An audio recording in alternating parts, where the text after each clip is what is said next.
Live from Southern Maryland, Senators and Cropdusters go at it tonight. The 20-13 Olney Cropdusters head on the road to take on your 17-15 Southern Maryland Senators. We'll tell you more about these teams after the national anthem. We're back with Cropdusters and Senators first pitch after this break. In need of trash pickup service? Well, look no further than Evergreen Disposal. With over 2 generations of experience, a family-owned and operated business, Evergreen Disposal proudly serves Southern Maryland.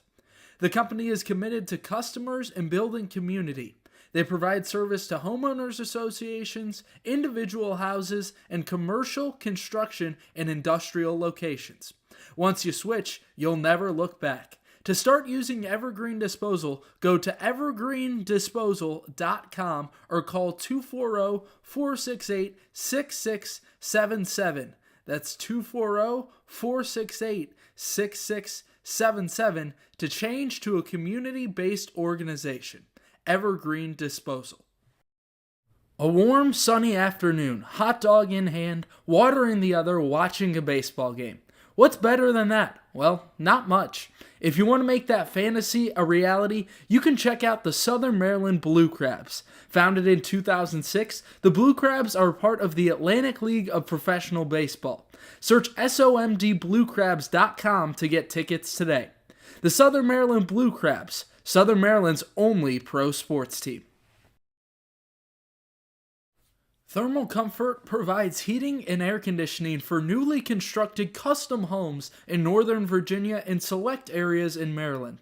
They service all systems, operational or non-operational, while providing free estimates for new systems. Go to thermalcomfortllc.com and choose the easier way to upgrade your heating and cooling system.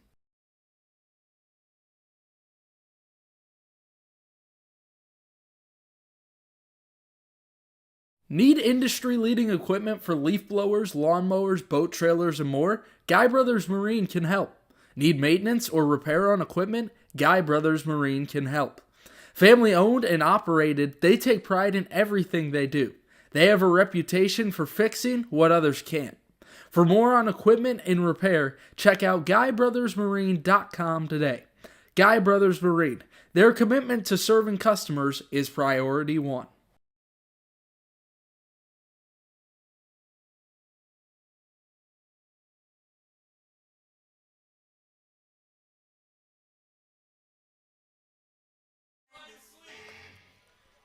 Senators and Cropdusters tonight. Sure to be a good one. Two of the top teams in their respective divisions. Cropdusters over in the north, they're 20-13 in second place. And the Senators sit only behind the Aces in the south at 17-15. Aces at the top, 21-12. They've been hard to catch, as well as the Big Train in the north. They're 24-8, been nearly unstoppable this season. Alan Miller gets the start for Scott Middleton tonight. His first start this season, generally a bullpen arm. Well, we've got a lot of fun activities for you tonight. Firstly, MJ Phillips is to my immediate right in the PA booth doing PA tonight. Who knew it? And then now I'm joined by my brother Max Wagner up in the booth, former baseball player, former pitcher at the high school level, and a surprise today that he came into town. Glad to have you. Yeah, I love getting to see the reliever get a chance to start on the mound tonight. It's definitely a different perspective coming out of that bullpen starting. First pitch of the night is smacked out to right field. Towards the line goes Cook, and it's over his head. So that'll go down as a single. Cook never touched it, and Kay Walter, the leadoff man, is aboard. Well, that's a changeup for Scott Middleton in the lineup. He had asked Calvin Cook yesterday about playing right field, if he had played the outfield before. He said, yeah, I played it a little bit my freshman year in college. Well, he has a little bit of a mishap the first ball that comes to him. Yeah, those are ones you dread as a pitcher, seeing that ball go in and out of the shadows there might have had a bit of an impact on it, but definitely hurts to see that one go down as a hit. Definitely a ball that should have been caught. First pitch strike to start off Zakai Hawkins. 3 for his last 11 at the plate. He walks a ton. 4 walks in those last 11 at-bats. 18 this season to only 8 strikeouts. There's a check on Walter. He's certainly a threat. 18 steals this season. Tied for the most on the team. Yeah, that's about a steal every other game, so definitely a threat over there on first base. Yeah, and it's certainly dangerous paired with the fact that Walter walks as much as he does. 20 walks this season, 20 strikeouts, that may be the concerning number.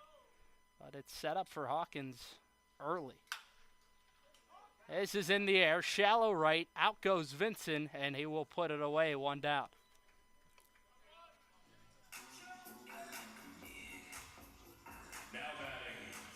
So certainly the sun playing a little bit of a factor for these fielders today, and this will bring up Jimmy Kirk. Yeah, you would think here the sun shouldn't be too much of a factor for much longer, seeing the second base bag already almost covered with the shade.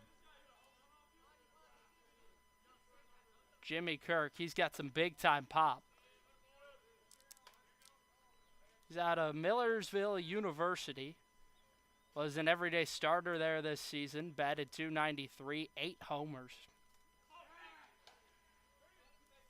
Back in safely as Walter. Going to keep a close eye there.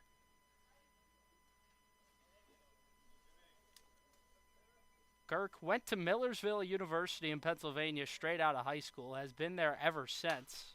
That kind of a rarity in baseball nowadays with the transfer portal heating up.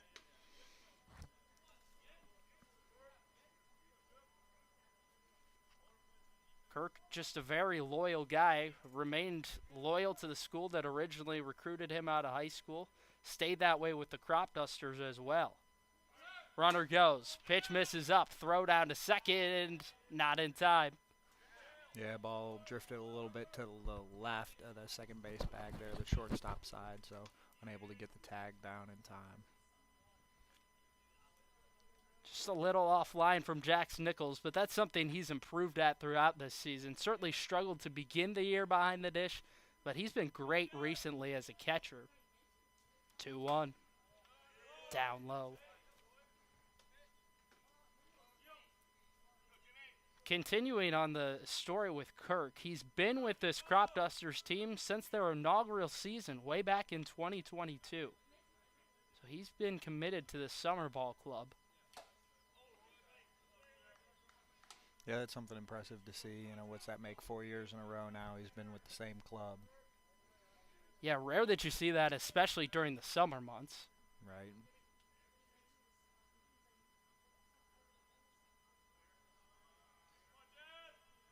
Payoff pitch, fouled off. And just tell me, how different is it trying to go from a bullpen role that Miller's been in all season, and now you got to go into a starting role? How different is that? I know you've done both. Yeah, the one thing I really like seeing out of Miller early in this game is he's finding the strike zone. That can be one of the challenges, is your routine gets changed significantly.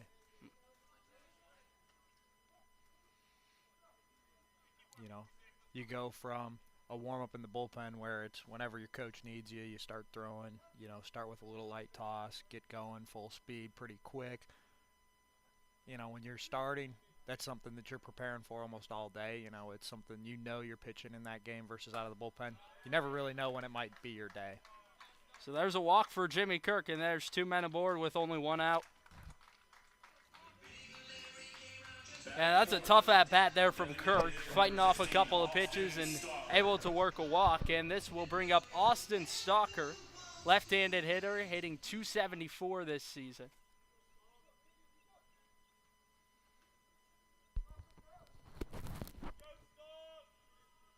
Runners off, pitches in there, throw down to third, is off the leg of Surowick.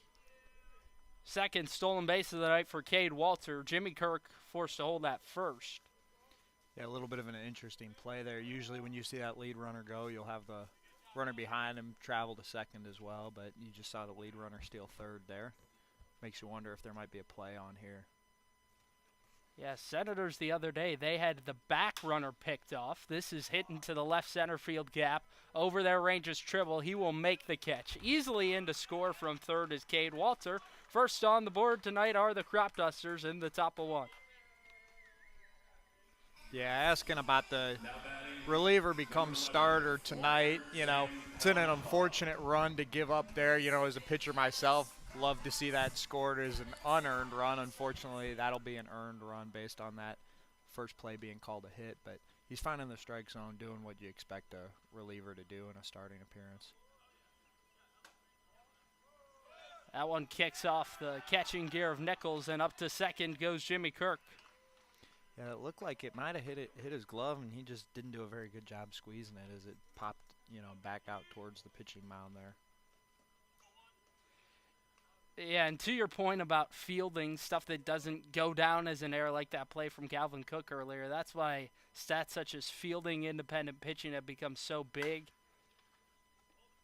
Stats that try to assess a pitcher without necessarily the non-errors that are mistakes, if you will. Right. I mean, you see and you hear about a guy that it's his first appearance out there in the outfield since his freshman year of college. Well, you expect to see some things like that, and it's difficult to gauge for a pitcher. That time, Nichols keeps it in front. So Walker Zampella, he's won for his last 10 recently. That's been well below the mark of 308 this season. He was just 1 for 8 in the doubleheader on Friday against the Thunderbolts.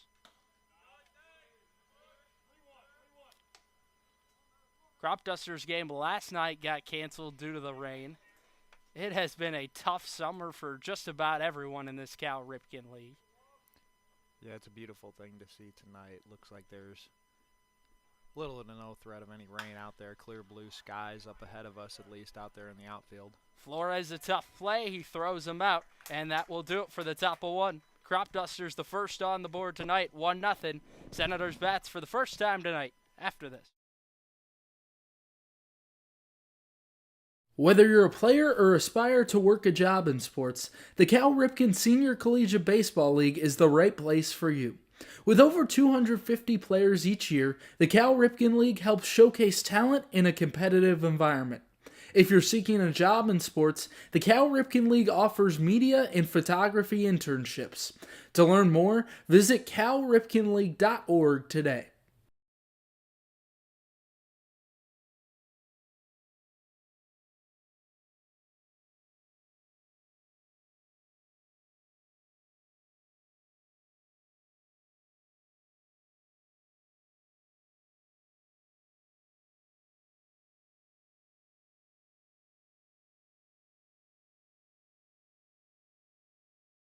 If you want to stay up to date with all things Senators, follow the collegiate team's social media accounts. You can follow the team at Southern MD Senators on Instagram or Go SOMD Senators on X to keep up with the team. You'll get score updates, final score graphics, access to articles, and so much more. Go check out the Senators on social media and don't miss a moment this season.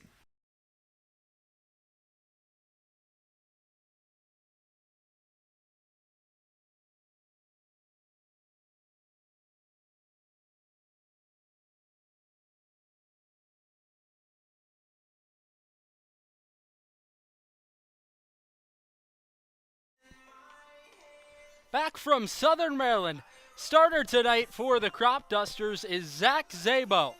6'3", 220, right-handed pitcher. Just finished up his redshirt sophomore season over at Troy.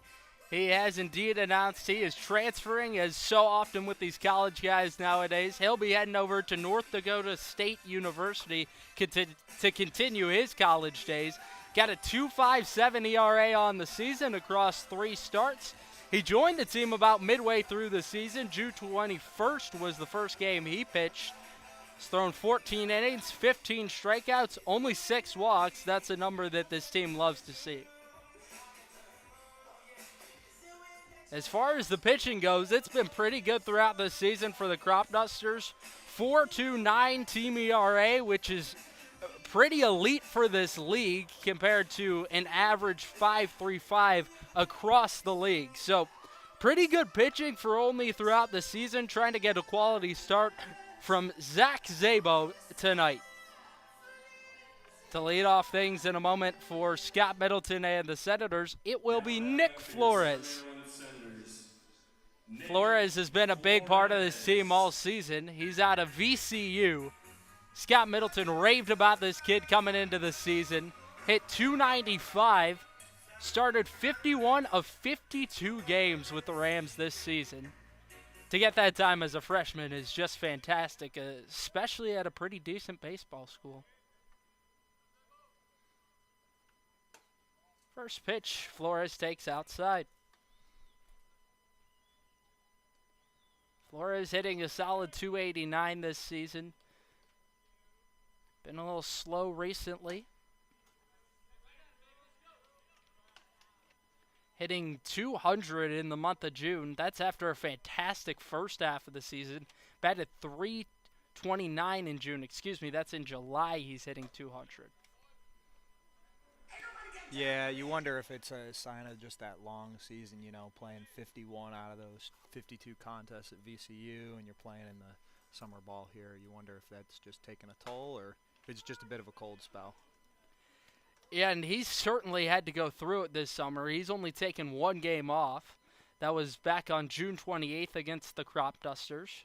Really just needed a day off and a stretch of 13 games in 11 days. Rips one into the right center field gap. That's down. It's cut off by Scott. Flores hustling for second. Safe. Lead-off two-bagger for the Senators in the bottom of one. Love to see that hustle there. Ball that really for most players probably is a single, able to stretch it into a double there.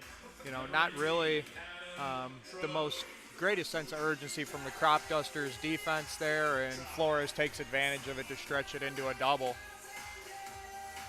And this brings up Adam Trock, who actually hails from up near that North Division. He's from Bethesda, Maryland, so it's actually a little more of a travel to play home games than it would be to play against the Cropdusters at their place. Kind of interesting how this league is built out. There's a number of guys like that on teams throughout the league. Trock out of Duke University. Reason you can go there is he was ranked 6th in Maryland among prospects coming out of high school, 2nd amongst outfielders. Squares to bunt, and it's foul. Couple of guys on this team that'll bunt for hits. Most often it's Trock and Logan Tribble who stands on deck. Yeah, you definitely get the added benefit having a runner out there in scoring position. Even if you might not be able to get the hit that you were looking for on a bunt, you at least hopefully get a runner over to third base. So a lot of ways to score them if you got a runner on third with one out.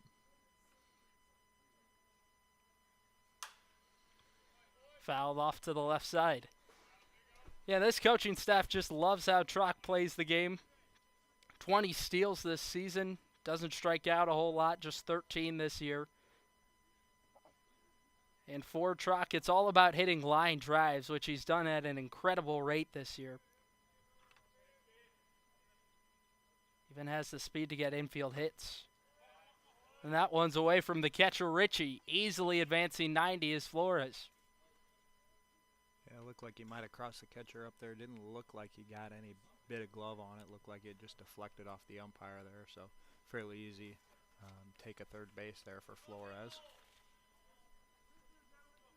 Adam Trock had a big game yesterday against the Braves. It was supposed to be a doubleheader. The second one got canceled due to rain, but they were able to get one game in, which for this summer, you'll take it.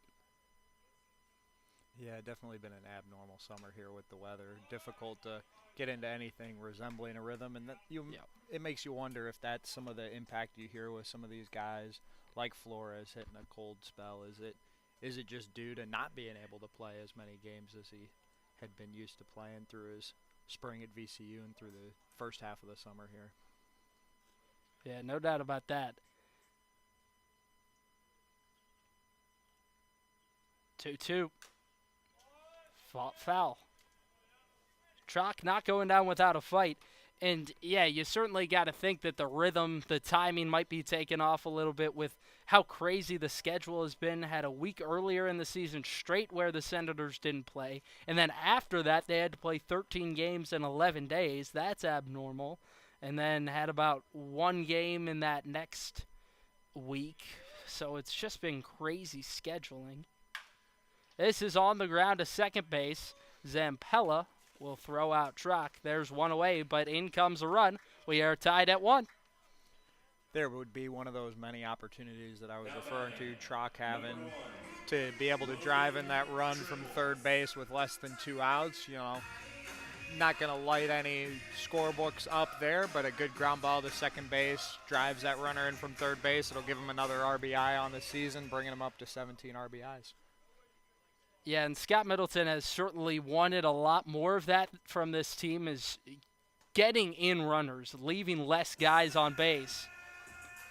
It's something that they had struggled with for a couple of games, and Scott Middleton's glad that they have broken out of that stretch. A couple of games ago against the Aces here at home, they left 7 stranded and only scored 2.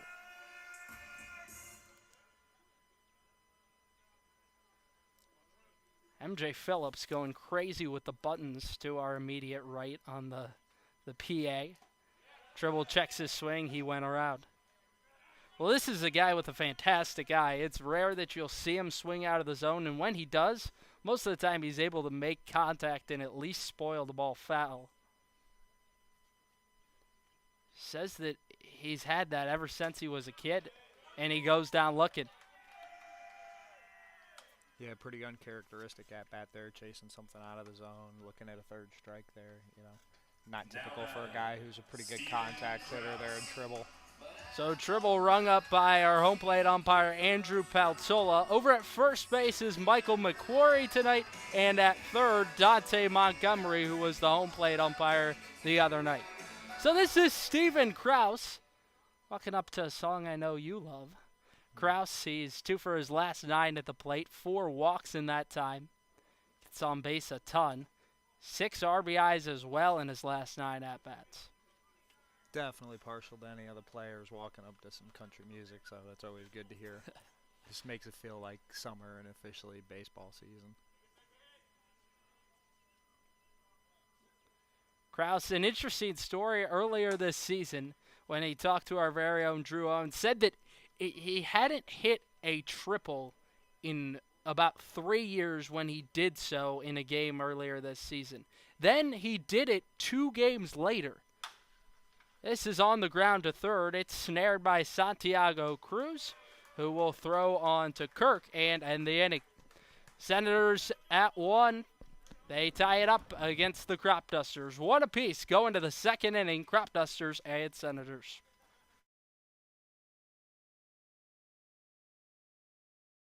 The newest addition to the Senators family is the Maryland Lady Senators softball team. With an 18U team forming, 14U and 10U teams, the Lady Senators coaches and staff strive to help players reach their fullest potential both on and off the field. With the team just finishing their second season, you can join in the future by registering at ladysenators.com.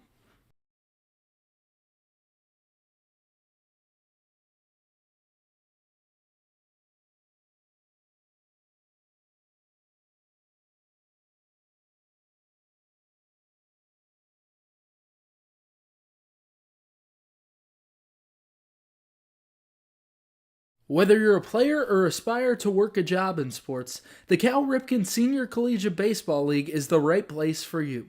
With over 250 players each year, the Cal Ripken League helps showcase talent in a competitive environment. If you're seeking a job in sports, the Cal Ripken League offers media and photography internships. To learn more, visit calripkenleague.org today.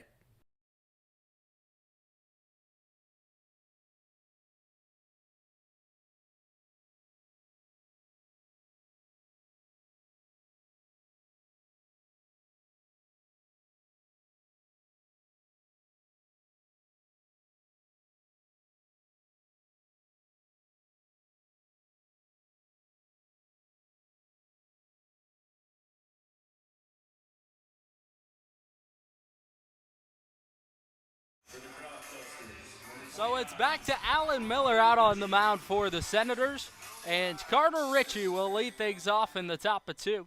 Tied at 1, Senators and Cropdusters. It's sure to be an interesting matchup tonight, and maybe a preview for what these two teams will bring to the playoffs.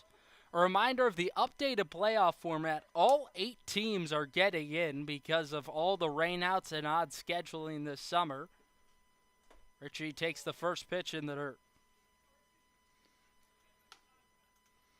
Yeah, the rain definitely playing an impact on how this season has progressed for all the different teams here. It just gives everybody an opportunity to compete for that championship.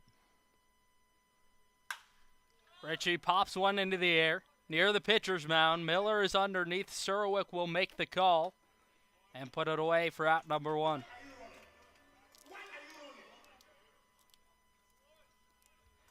And Scott Middleton, while we were having the pregame meal today, which happened to be Panda Express, he was telling the team, just explaining to the guys how this new playoff format is going to work, that all 8 teams will get in, and that it's really important to try to be that number 4 seed, which the Senators are in position to do at the moment. He said, guys, we just got to win. Made it pretty simple for the team. Definitely a good spot to be in with that new playoff format that you're referring to as the 4 seed, because that'll get you that last bye spot where you don't have to be in a winner go home type game right off the jump. Yeah, you're exactly right. This is on the ground to second. Vincent throws to Krause, 2 down. Yeah, and how this playoff format changes things, it puts much more importance on the 4 seed. Before it was kind of that 2 seed where you would get 1 bye. Now you still get the double bye at 2, but it feels especially important to get the bye at 4, where you're a team that maybe wasn't in that upper echelon all season, but able to get a bye in the playoffs is massive. Right, This is snared deep out to center field, and there goes Truck to make the catch and end the inning. 3 up, 3 down, and a quick one in the top of 2 for Alan Miller. Great work from him. Tied at 1, to the bottom of 2 we go. Want to help the Senators? You can help fuel the team and carry them to victory by becoming a game day meal sponsor. For $250, you provide a pregame meal for the Senators players and staff. If you sign up, you'll receive 4 season passes to home games, a game time announcement, along with commercials on all Southern Maryland Senators broadcasts throughout the season. Both corporate and private donors are welcome. To sign up today, contact info@somdsenators.com. We've got an offer you won't want to miss out on. Over the summer, the Senators collegiate team will be hosting a youth baseball camp throughout June and July, available to ages 7 through 14. Take the opportunity to get personalized advice from Senators players and coaches and elevate your game to the next level. For specific dates and times, go to somdsenators-cal.com to learn more. A warm, sunny afternoon, hot dog in hand, water in the other, watching a baseball game.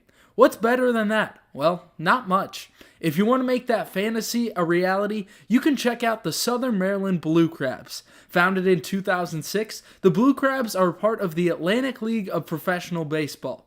Search somdbluecrabs.com to get tickets today. The Southern Maryland Blue Crabs, Southern Maryland's only pro sports team.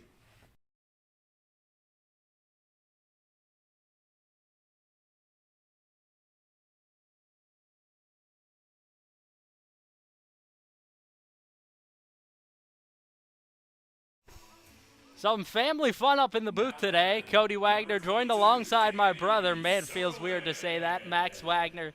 Glad to have you along. Surprised me today. Just a couple minutes before game time, and now you're on the broadcast. Glad you could join us today. This is Danny Surwick to lead things off. Well, we're being urged on by one of our cousins to tell a very particular story. I'll allow you to do most of the storytelling and add on where needed. Wow. So this is a story that's actually pretty recent. So we had a family get-together. Grandma passed recently, so that was unfortunate circumstance that brought us together, but it's always good to get the whole clan together, so we were out in the driveway reliving some glory days of the past. Had an uncle talking about his days in the streets of New York, how he had a mean curveball.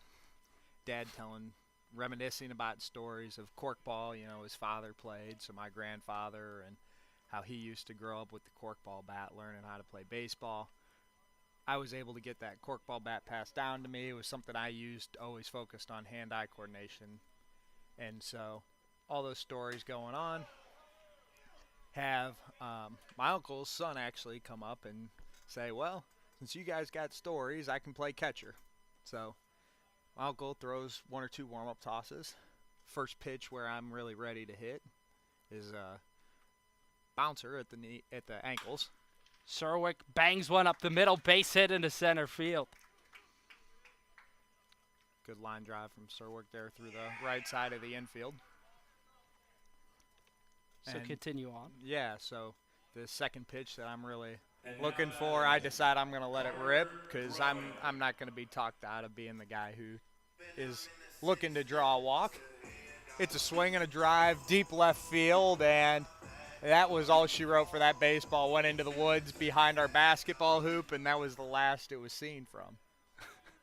Well, I certainly remember that after the one of our little cousins was upset they lost the ball, and one of the older ones said, no, it was well worth the story.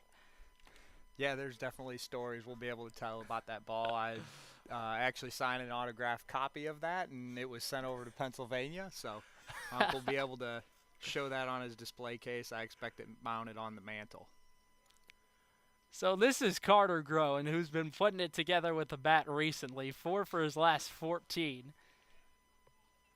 Just been a little slow throughout the season, but he's got so much pop in the bat and is dangerous at any moment. You can't leave him anything over the heart or he will punish you.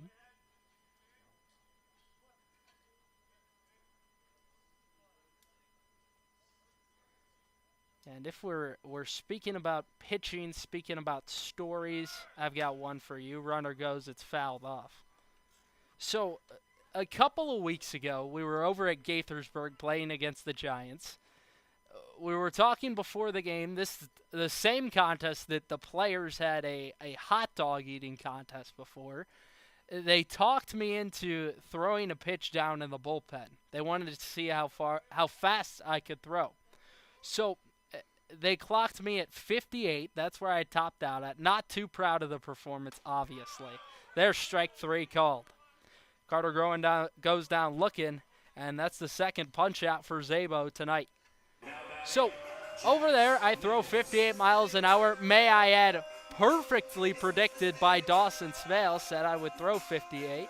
That's exactly what I got. And then today, we redid it. I got some advice from the Senators pitching coach, Ryan Kaslavage. Got up to 63 today, so added on 5 miles an hour. Pretty decently happy with that. I'll take it. First pitch, Nichols takes at the bottom of the zone. Still a bit of a speed for a batting practice fastball, well, for of some course. Of these players on the Senators. But, adding 5 miles an hour in one bullpen session is anything that any of these players would sign up for. Yeah, but they wouldn't be getting nuked 500 feet to center. This is foul off.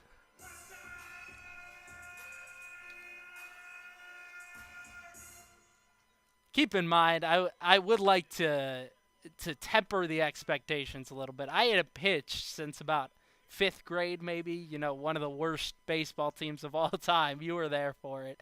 We went 1-31. I think that one might have been a mercy victory there for that club. That misses in the dirt.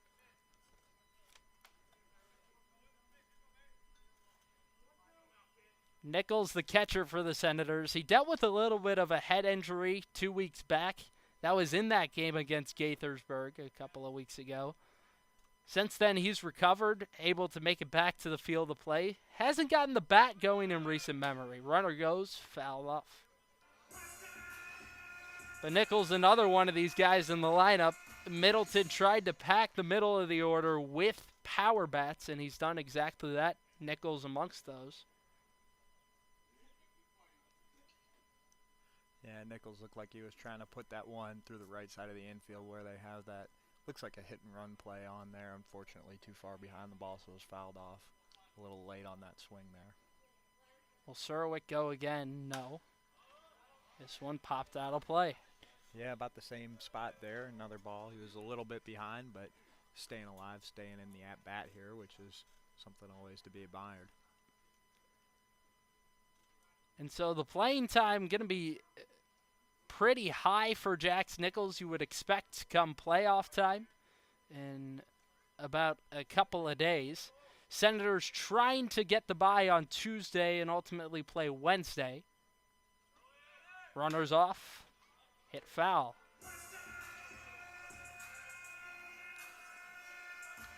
And reason for Nichols having a really increased role for the Senators this season is because of the injuries that they've had at catcher. Well, only one injury, but then Lucas Grantham also having to take off to Georgia State. Yeah, Senators a couple of days ago added a catcher in Jack Gagan. That's a difficult thing to have at the catcher position particularly. You know, that's quite the beating. You know, he's probably the one guy on the team that's grateful for these rainouts that they've had here to help reduce some of that load behind the plate. Yeah, no doubt about that. Nichols, a fun guy to be around, works incredibly hard.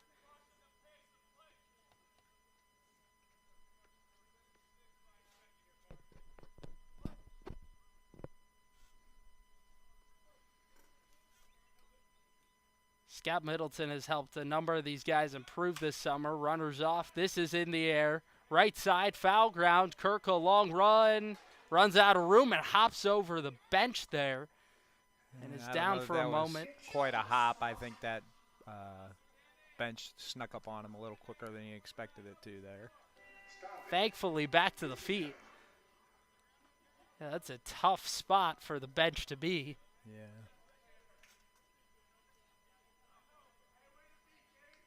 Yeah, that's definitely a scary thing to happen there. You know, as a infielder running back on a ball, already difficult enough of a play, and then you run into something when you're looking up at trying to catch a ball and run into something down below at your legs. It can be a pretty scary thing to happen.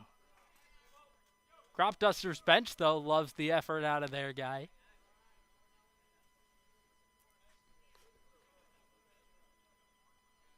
Tied at 1. Bottom of the second inning, Senators and Cropdusters. 1-2. Inside. Yeah, this has been a really long at-bat here for Nichols. Still only a 2-2 count. Just got his second ball of the at-bat. A lot of foul balls in this AB here. Nichols from Central Tennessee, out of Murfreesboro. Number of guys throughout the seasons that have been from there on the Senators team. Runners off. This is on the ground to second. Only play is at first, where they gun down Nichols 2 away. There you see one of the benefits of having that runner in first in motion, because without that it would have been a tailor-made double play there for the Cropdusters. So Senators fortunate enough here to have a runner on second base and scoring position with 2 outs here. Let's see if they can do what Scott Middleton's been looking for them to do and clear those bags at the end of an inning, or if those struggles are going to recur. And here's a guy that's been all over it as of late. Cale Vinson, 4 for 5 over the last 2 games he's played in. Just been fantastic. Launched a solo homer yesterday. 2 walks in that time as well. Yeah, hitting a little lower in the lineup, but it sounds like this is the type of guy you want to have up in this situation. This is a soft liner to second, and it eats up Zampella. It's into the outfield. Surwick will score. Senators are in front 2-1.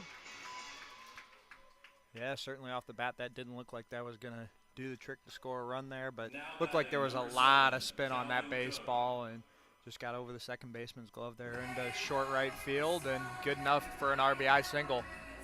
Well, and how should you play that ball? Are you supposed to charge it the way that Zampella did, or do you wait back? Is that just kind of a judgment thing?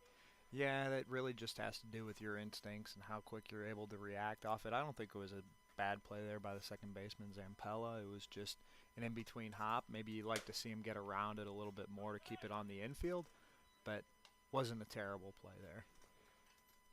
Cook, another one of these guys near the bottom of the order, been turning it on lately.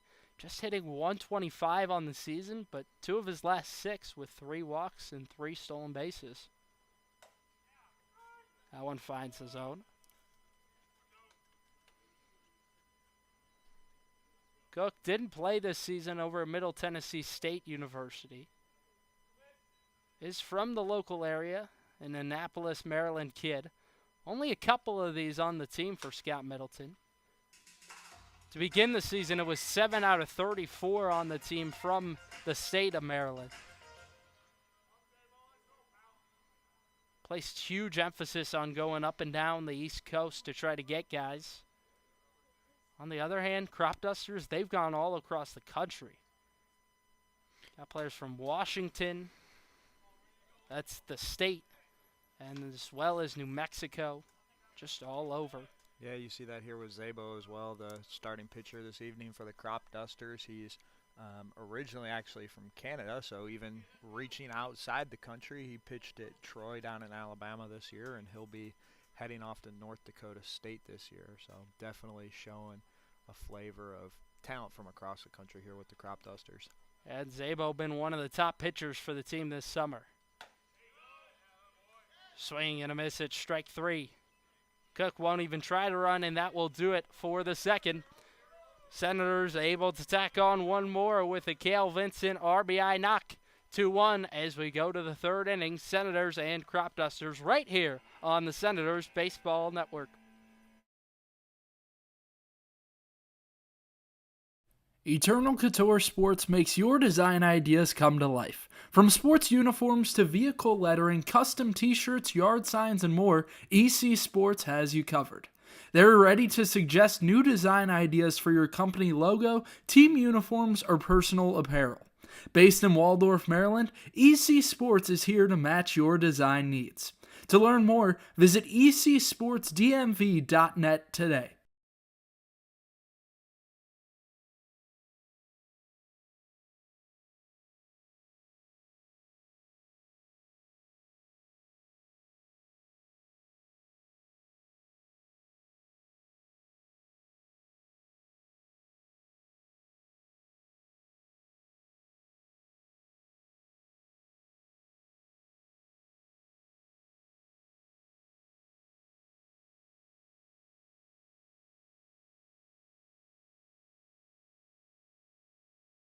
Need industry-leading equipment for leaf blowers, lawnmowers, boat trailers, and more? Guy Brothers Marine can help.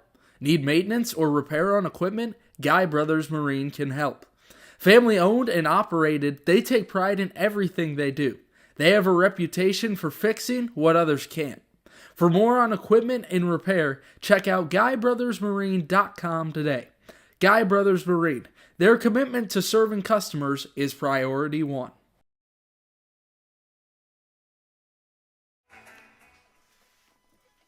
Senators and Cropdusters back for the third inning. Southern Maryland leads 2-1.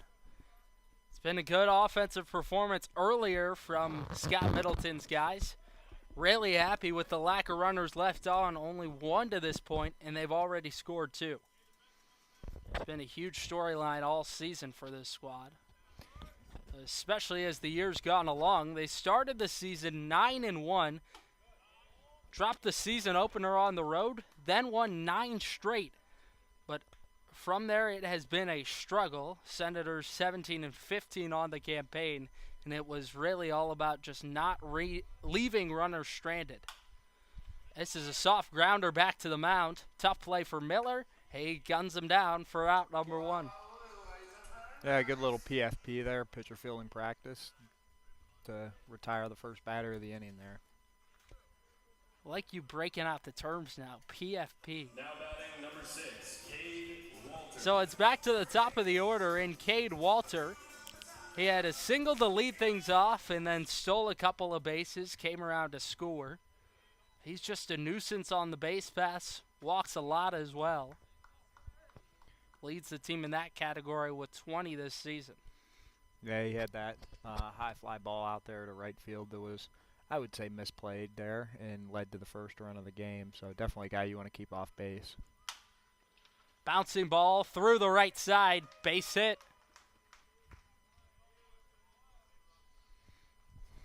Yeah, good effort there from the second baseman. Vincent, unfortunately, just outside of his reach. Yeah, Vincent, a guy that's going to give full effort no matter where the ball is. And so Zakai Hawkins will be to the plate.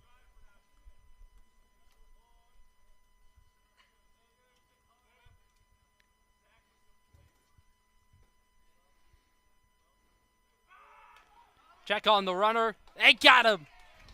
Nice pickoff move there by Miller. You see he was definitely concerned about having Walter back on base.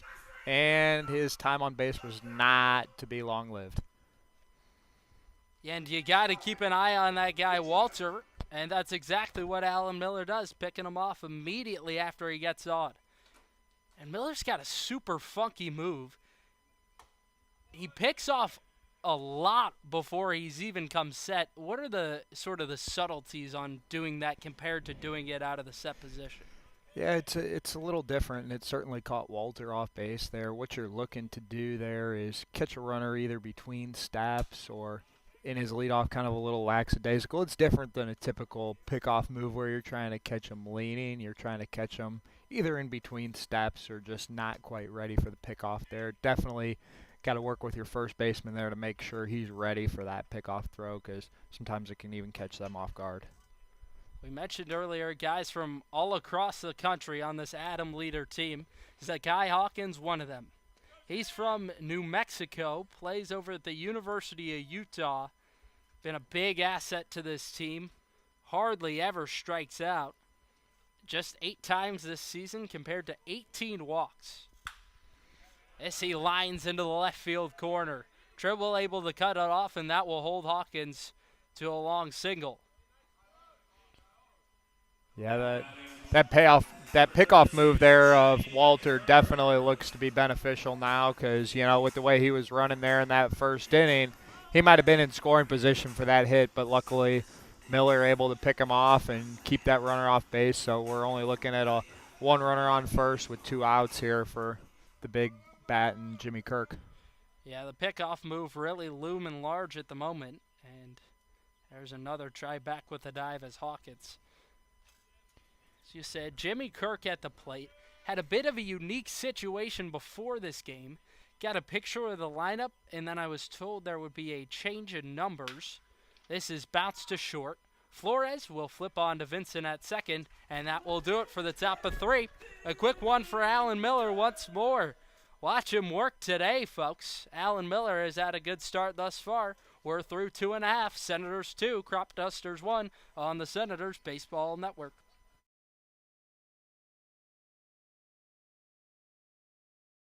If you want to stay up to date with all things Senators, follow the collegiate team's social media accounts. You can follow the team at Southern MD Senators on Instagram or Go SOMD Senators on X to keep up with the team. You'll get score updates, final score graphics, access to articles, and so much more. Go check out the Senators on social media and don't miss a moment this season.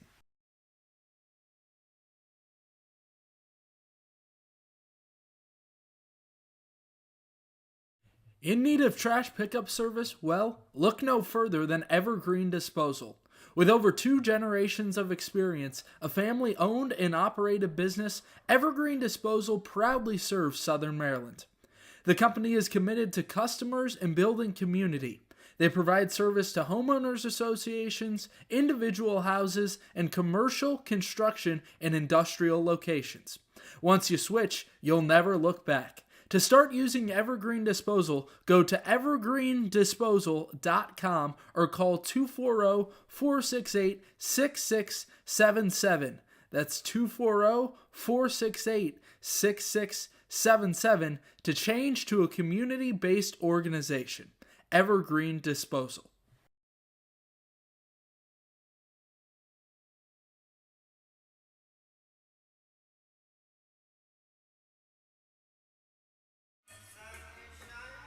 Bottom of 3, Senators and Cropdusters as the Gator flies to the outfield, delivering water. So grateful for the staff here at the Blue Crab Stadium, Regency Furniture Stadium, a place that seats 6,200. Glad to call it our home this season, as we have the last 2 years.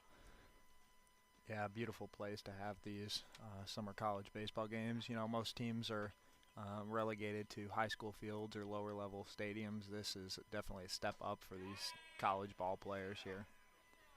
Nasty pitch from Zabo that time, and it's 0-2.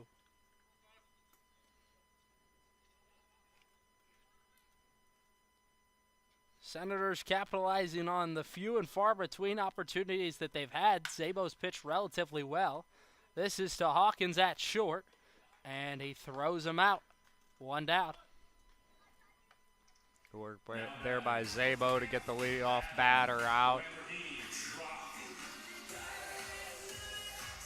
And this is Adam Truck to the plate. Quote-unquote Lamborghini, the nickname just given by MJ Phillips, apparently. Reminds me a bit of a Gus Johnson type nickname there. Truck has been fantastic recently for the Senators, really just all season. This is grounded to second base. Zampella delivers on to Kirk for the second out of the inning. Yeah. First pitch swinging there, a little more aggressive now this second time through the order compared to the first time off Zabo. Probably looking to avoid that off-speed stuff that you've seen that has gotten some of the swing and miss uncharacteristically out of some of these better contact batters at the top of the order here. Yeah, and Senators trying to go after Zabo a little more, but a quick 2 outs this inning. It's a tough take from Tribble.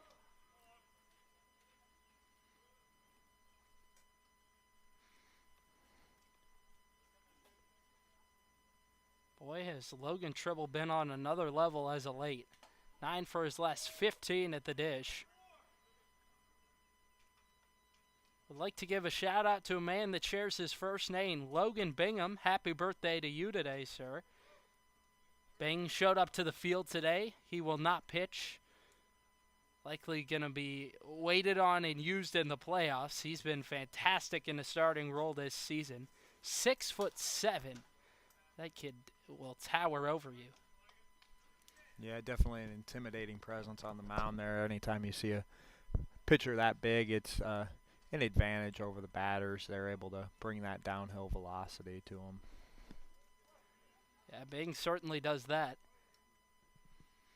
And an arm that the Senators are looking to save for that. Hopefully a first-round bye, and they'll use him hopefully on Wednesday here next week. And there's a lot of confusion on this playoff format, especially with how wins are being calculated. They're saying that the winning percentage is calculated, at least this was a couple of days ago. There may be even more changes I haven't heard about, but that winning percentage was going to be calculated based off 35 games. Some teams were going to have played more than that this season, so it's just kind of hectic. It's been kind of crazy to figure out how this is going to work out.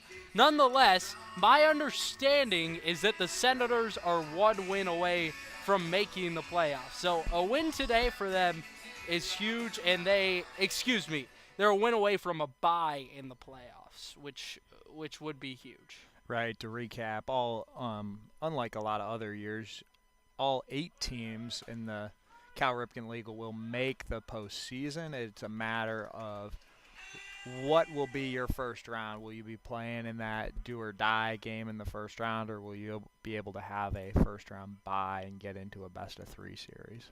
Yeah, so the bottom 4 teams, they will play that first round, and then the second round will work how it used to. Still only 1 game between those teams. It will be, I guess, the 6 and 3, and then the 5 and 4. Of course, those 8 and 7 teams could still win and move on to that round, but that's just to keep your mind straight. And this one is smashed deep out to center field. Back goes Scott, who's got room to make the catch and end the inning. So, Cropdusters able to keep the score right where it is. We go to the 4th. 2-1, Senators in front. We're back with more baseball after this.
Boy, do we have a treat for you here today, folks. It's 2-1 Senators as we head top four. Got an opportunity to get Nick Wimberly up here in the booth. Nick, so glad to have you. And you last time against this very team, the Cropdusters, you threw an absolute gem, struck out 14 batters. That's 14 of the 15 outs you got, as this one is smashed deep into the right center field gap. Long chase for Trock, and that's down, and will be at least 2 bases for Austin Stalker. He'll hold up at second, and it's a leadoff double. But, Nick, just tell us a little bit about what was working for you on that particular occasion. It was really trusting my fastball. I didn't have it a couple outings in a row, so it was really just maintaining the confidence that knowing it's good enough to get hitters out and staying on the attack, focusing on getting ahead, and that kind of helped me against them last time. And then what has it been about this coaching staff that's been able to at least improve, help you this season? What has been the biggest piece of advice you've gotten from them this year? It's their trust. No matter how well I do or if I have a shaky outing, they always trust me to go out there and put us in a position to win. And it's kind of like motivating knowing that they have that trust in me, and it helps me go out there and know that I'm good enough to get these guys out and help our team win. Yeah, and how much confidence level do you have in the rest of your pitching staff, and how much are you helping them out coming into a game like this, a Cropdusters team that you've faced before, or are you just telling your guys trust their stuff and go out and do their thing? Yeah, I go out there and I tell them, stay on the attack. Like, their stuff is good enough to get any of these hitters out in this league, and as long as they trust and attack the hitters, they'll succeed. And I mean, they'll get hit every now and then, but that's a part of baseball. You have to work through some things, but as long as you stay level-headed, you're going to succeed. Yeah, well, generally getting hits is a part of baseball, but when you're out there, it seems like it's a lot harder to do, especially for opposing teams. You had a quality start the other night as well. Head coach Scott Middleton kept you a little more limited. How does the arm feel? How ready are you to go for playoffs, which will likely start? It's looking Wednesday, but it may be Tuesday as well. Arm feels great. He told me ahead of the time that I was going to be on a pitch count. It was kind of keep me fresh to be ready for our first, I think it'll be a playing game on Wednesday. And here Nichols goes to the ground. Scott Middleton immediately pops out to come check on him with our trainer, Wes. Boy, there's been a lot of trouble with the catching position throughout the season. Lucas Grantham left to Georgia State because he had to report to college. And then Senators as well, unfortunately, lost Chet Bowling due to a groin injury. And just hoping Jax Nichols is okay.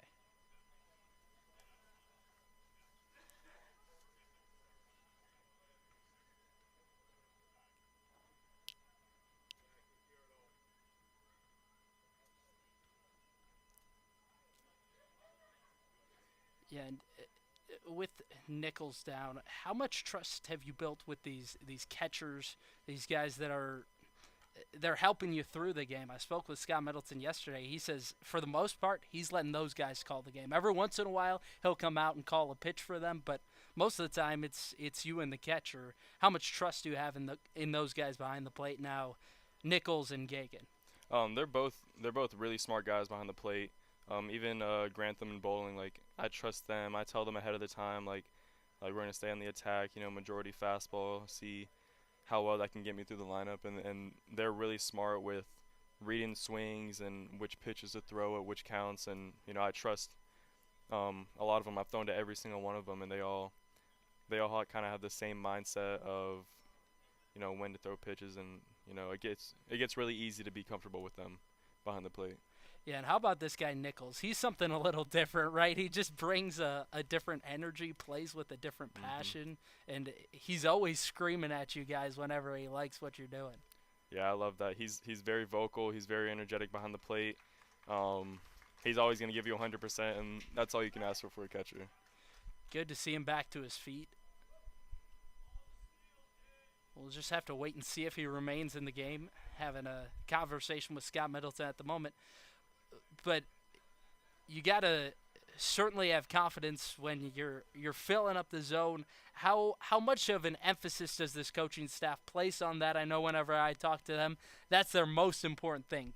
Guys that are going to attack hitters, because you said it, hits are going to happen. It's baseball, but just not giving up those free passes. How big has that been for you this summer? It's been a very big focal point because in season with school, like that's what I struggled with, and coming out here and limiting it, I think I've made a pretty big adjustment. I think I've improved on that part of my game a lot, and it's translated fairly well.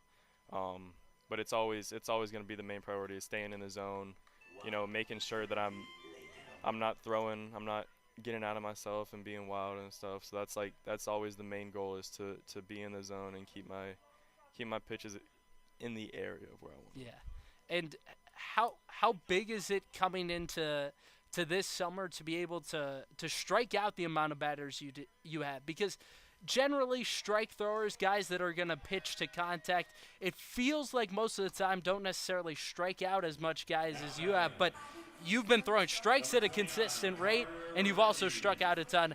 How are you able to do it at such a high rate? Do you just have incredible confidence in those strikeout pitches? It's really just trying to go out there and know that I can miss bats in the zone, and like throwing my fastball at the top of the zone has helped me a lot because I've been getting a lot of swing and misses with that, and then the slider off of that has helped me a lot too because those two pitches for the summer have been my main two pitches. I haven't really used the changeup as much, but if I keep those two pitches around the zone, I feel like I'll have a lot of success with both of them. So you're almost, in a way, just trying to simplify things, keep it as simple as possible, and just execute. Yes. That's the biggest thing for That's you. it. Yeah. And how much trust do you have in the guys behind you playing the field? It feels like they've gotten better as the season has gone along. There seem to be some nerves almost in a way early in the season as far as the defense goes, but it seemed to largely pick up as the season's gone along. Yeah, they're all skilled out there, They all make plays. They're athletes. Any ball put in play, I know that they're going to be putting their best effort to make the play, and majority of the time they have been, and they've been making some nice plays behind me, diving around and, making some tough plays, and it's always nice pitching knowing you got a good defense behind you. Cody Wagner joined alongside Nick Wimberly. Glad to have you for this fourth inning. Once the Senators getting out, we'll have you show some of your pitch grips. It's been kind of an oddity of an inning thus far. Senators unable to record an out, but had the Jax Nichols injury for a moment, and then also a mound visit with Ryan Cast-Lavage. What's the difference in coaching styles between Scott Middleton and Ryan Cast-Lavage? How is it going back between those two guys? They're actually very similar, but whenever they go out and do mound visits, they both have the same goal, and it's just to calm me down.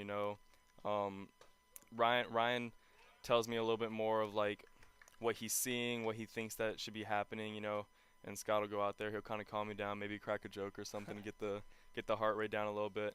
But they both go out there and they do a good job with the mound visits.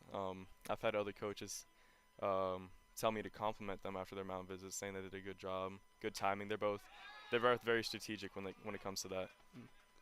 And how big is how long that mound visit takes? Do you want it to take as long as possible, or are there ever times where you kind of just want to get back to things like you feel like you know what's going wrong and you want to get back to it, or do you want that to take as long as possible to calm you down? It depends on the situation. Like there's times like where I'm not throwing as well and I kind of need to take a break, and they come out there and they kind of extend it a bit longer. And then there's times like against the Cropdusters where Scott came out and just said, "Do you want to keep going?" And I was like, "Yes, sir," and that was it.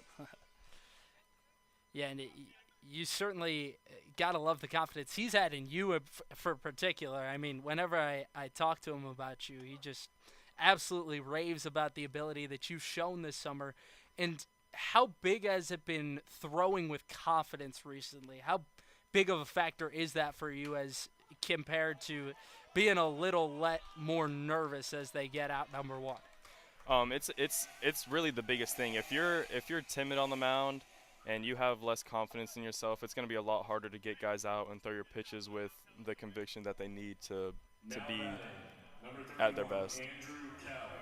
Well, we're going to get you a little bit in the classroom with Nick Wimberly right here. Nick, show the folks some of your pitch types and how you're gripping them. So this is my fastball, very generic. Just grab it. I don't connect my fingers all the way, but they are pretty close. Get behind the ball as best as possible. And then my changeup, I go along the four seam as well. I hold it fairly loose, and I get it on the base of my fingertips and just try to get on top of it and really release it as far out as I can. I'm still working to get a little speed off of it, but how it moves, and I've got a good feel for where it's going. And then my slider, I grip it pretty deep in my hand on those two seams right there, my thumb there, and I really have the pressure on my index finger, just trying to kind of feel it off that index finger and get it to move more east-west than north-south. Yeah, and I've noticed throughout the season that slider is kind of your wipeout pitch. You get a lot of guys swinging out of the zone with that thing. What is it about that pitch? Who taught you the pitch? Where's the origin place of it that you've got so much confidence in it? So at school, our pitching coach at Florida Atlantic, Coach T, he showed me the grip, and we were kind of tinkering with grips, trying to get a good feel for a slider, because I was kind of like off and on with the old one. So we just messed around with this one, and it stuck, and it was always had the potential of being a really good pitch, but now it's kind of like I've got a better feel for it, and it's really like working for me now. This catch is made by Truck, and it's a sac fly out to center for Andrew Kell. This game is tied at 2. Now batting number And 37. how many different pitches have you tinkered around with? How have you gotten to the kind of 3 main pitches that you throw now? When I was younger, I used to throw a curveball, and it was a little bit slower, but I kind of set that aside, and I picked up kind of a spike slider. I felt like it was a better pitch for how I was as a pitcher, and I went into college with that pitch, and it wasn't really working. It wasn't really getting out, so I switched grips into like a kind of slurvy curveball grip, and I lost feel for that fairly fast. That's whenever we went to the new slider, but it's always been, the changeup stayed the same for about 4 years now. I think my freshman year of high school is when I started throwing my changeup, and that was a work in progress, but I think I've gotten a really good feel for it now. And is that just fully a feeling thing, I guess, where it's you just kind of know, oh, I'm not really feeling this pitch grip and throwing this pitch type, like you said with the slurve? Right. Whenever I don't feel it like well at all at the beginning, it's kind of harder for me to have that confidence, which is so important.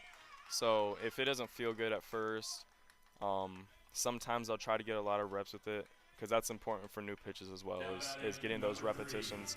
But if I don't feel it's working, I'll either go back to what I was doing, what was comfortable, or try something new that might be more comfortable or a little bit easier to kind of pick up on. And do you sort of get a gut feeling, I guess, as the Cropdusters take a 3-2 lead on sort of whether it's I just need more reps with it issue, or if it's I'm not really feeling this pitch type of thing? I think with this new slider, it was very awkward at first, but the movement was there, where it was like that kind of gave me the confidence to go forward with the pitch and like see where it could go. But if I feel a pitch and it's not really coming out of my hand good at all, I might use it once or twice in like an outing just to see how it plays, and if it isn't there, then I kind of just like move it to the side and keep going with what's working. Cropdusters lead 3-2. Here we are, top of the 4th inning between the Senators and Olney Cropdusters. Glad you can join us. Cody Wagner, Nick Wimberly up in the booth. He's had a couple of fantastic outings this season. Best one of the year was the 14 strikeout one across 5 innings against the Cropdusters earlier in the campaign. And Nick, how excited were you for the All-Star game, and then ultimately disappointed that didn't happen? But to even be named an All-Star, how great is that for you? No, it was a really good feeling, and that was, I think that was released before my Cropdusters outing, so I was kind of like on the fence of whether I was even gonna make it or not. But I'm glad that I was recognized as that, and it would have been cool because I have a few friends on other teams, so it would have been nice to meet up with them that made it. Yeah. It was a cool feeling knowing that. And then once it got canceled, I was like, it was like a win-loss scenario. Like I really wanted to go, I wanted to throw, see my friends, but the 2-hour drive to Bethesda would have been pretty bad. But it would have been worth it.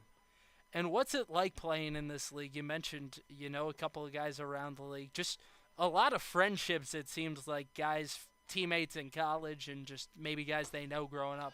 What's that like, playing against those guys, competing against friends you got in the league? It just makes it more competitive. Whenever you're going against guys that you know and, like, you kind of have that, like, it's like a different type of competitive. Like, you want to beat them even more bad. And now, like, even like these guys, I'm going to be friends with these guys probably for as long as I'm living, because it's just like the bond that we all have together.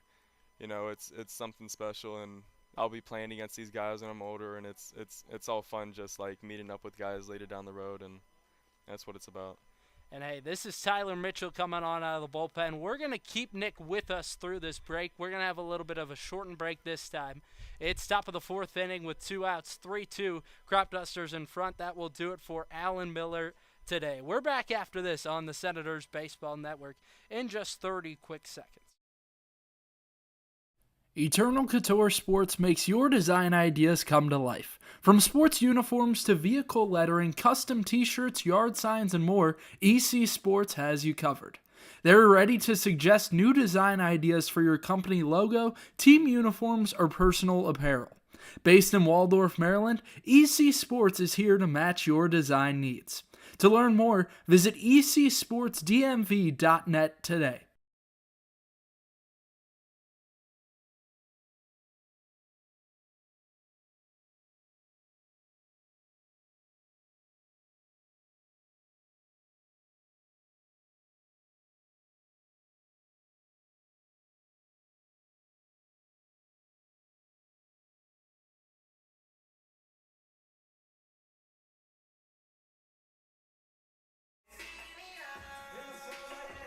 Back top of the 4th inning, Senators and Cropdusters. New arm out of the bullpen for the Senators, and this will be Tyler Mitchell.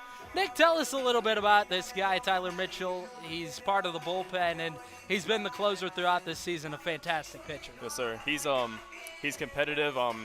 He's another guy that'll just go right at you with his best stuff, and he's a great guy to be around too. He gets along with all the guys, and he brings energy in the bullpen, and it translates on the mound. Yeah, and how about Tyler Mitchell as well, bringing along a friend, Diego Barrett, this summer. He's also been fantastic. Yes, I mean, you can do no wrong with these guys from Woodbridge, Virginia. Just great to have Diego as well on the team. Talk a little bit about their dynamic and being able to bring in a guy like Diego mid-season who's just fantastic. Yes, sir. Knowing guys is huge, especially whenever, like, Diego's got he was playing. We saw him on MLB Network. We know he's got the stuff. We know he's really good, and for him to come and play for us, I mean, it's super, like, it's like a good feeling knowing that, like, we all have guys that we can call and be reliable, and he's coming to play for us at a crucial time, and we're low on pitchers, and he's going to be big for us. So it's kind of a good thing that he's going to come and join us. And there's another RBI single for Cade Walter. Score is 4-2, Cropdusters in front. And Nick, how helpful is it to have a lot of these other very good pitchers around you? Do you learn it all from them? What's the biggest kind of, I guess, learning tool that you've gotten from any of your teammates this summer? Kind of seeing how they go about their, like, in-between starts. Like, I'll talk to a lot of them about, like, how they go about in-between starts and what their routine is, because, like, I wasn't in, like, a big routine. I had a few in school, but coming here, it was kind of like, it was kind of a little bit new for me, so I was bouncing ideas off, and I implemented a few things that I learned from them into my own routine, which I think has helped me a lot this summer. You think that you're able to, I guess, kind of get healthier quicker with the new stuff that you've implemented? Yeah, they've kind of taught me about how they go about their lifts in between starts, and how they go about their throwing. Not every day has to be a feel-good day. You don't have to feel good when you throw every single day. All that matters is that you feel good on the day that you start. And how big are those lifts, trying to still build strength in between starts? Meanwhile, I gotta expect that some days you might not want to go to the gym. You might just want a full off day, but hey, I got to do this. Right. Yeah. Like, leading up to it, I try to get my heavier lifts sooner after my start, so that the few days leading up to my start, I kind of have more like mobility and explosive work to kind of keep me fresher before my start. And I'll do some like ISO workouts and just stuff to get my body feeling fresh leading up. But the post throw days, I go a little bit heavier. Okay. And what is kind of the idea behind going heavier after a start? Is it just you give it more recovery time and ability before that next start? Is that the idea behind it? So the day after my start, I like to get a good upper body lift, because I feel like I'm a big blood flow to recover guy. So whenever I get all the blood flow into my arm, I feel like that helps me come back a little bit faster. And then like I'll have like a heavier legs day, kind of maintain that strength and stay in shape. And then 3 days later, my upper body, my lower body's feeling fresh after those workouts. I do a lot of like post throw, smaller muscles in the shoulder workouts on that heavy upper body day too, and I'll do that a couple days before my start, just to make sure that my arm is healthy and my whole body's feeling fresh.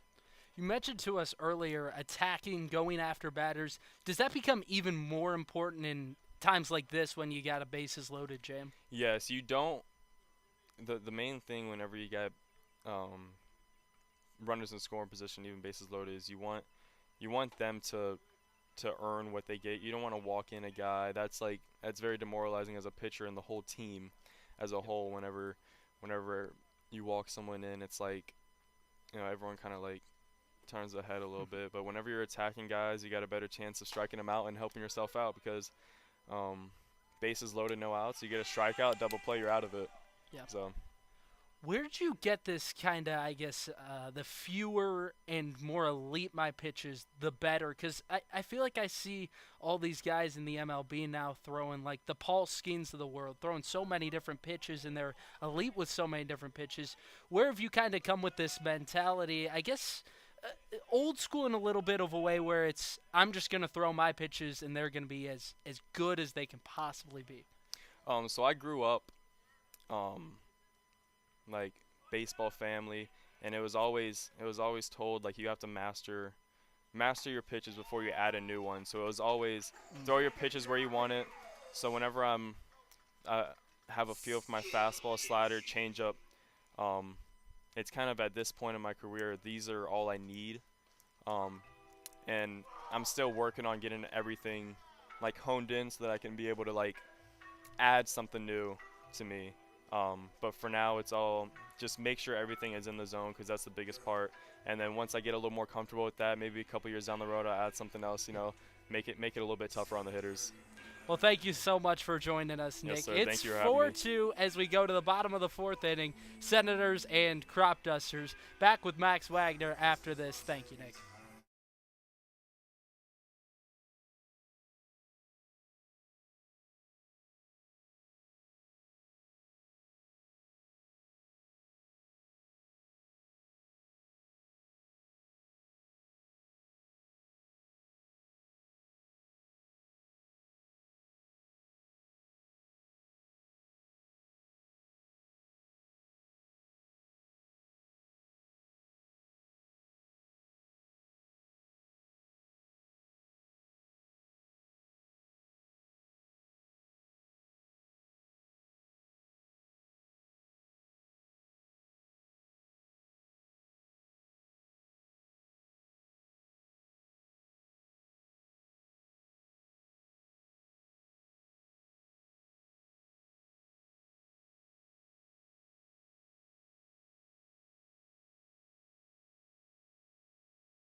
Bottom four.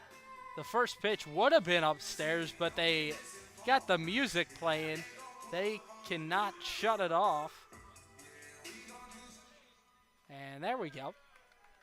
They finally got it off, and we will be back playing some more baseball. Back with Max Wagner. I'm Cody Wagner.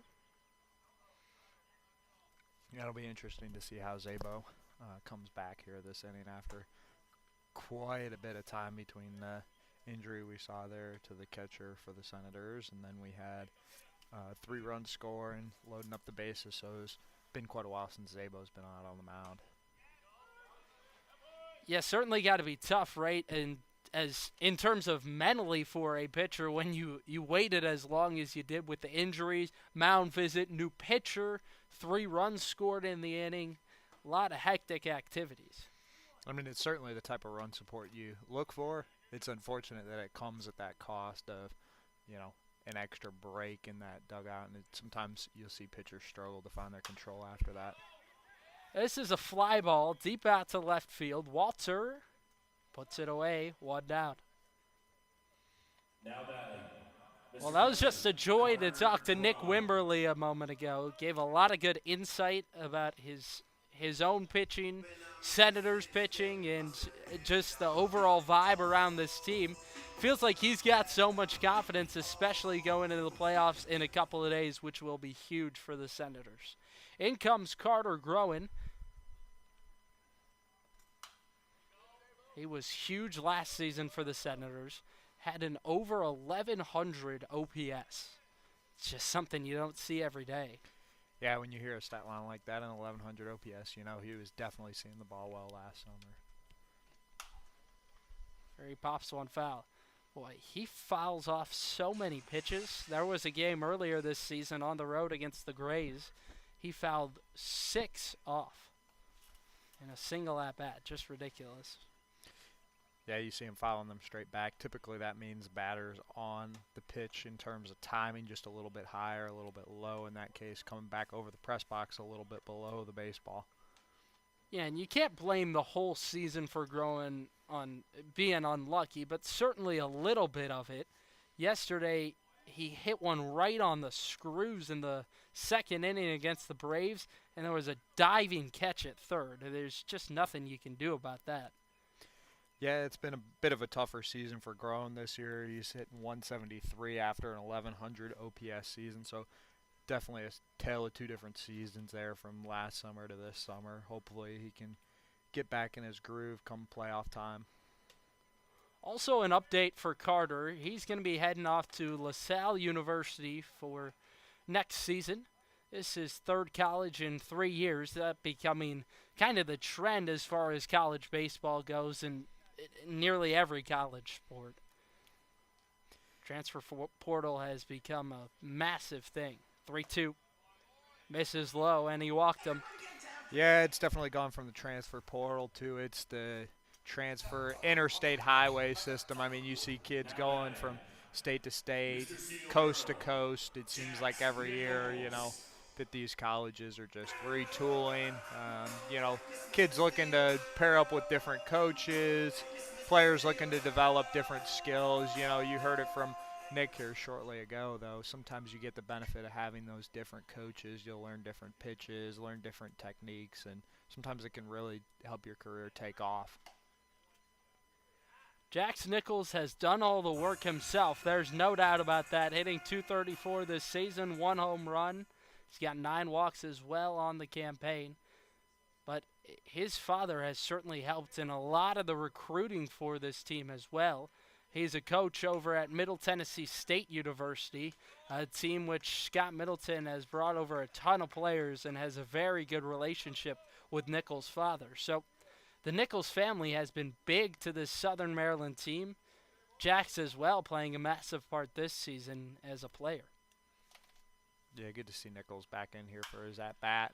Sometimes you wonder, after an injury like that, if he'll be able to make it back up to the dish to swing it. And, looks to be walking a little gingerly, but good sign to see him back up there.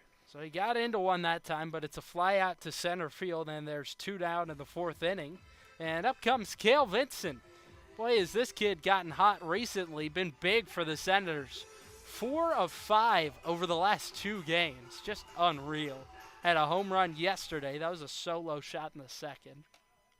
Yeah, referring to that Middle Tennessee State team, here's one of those players from Middle Tennessee, and last time up he had that ground ball to second base.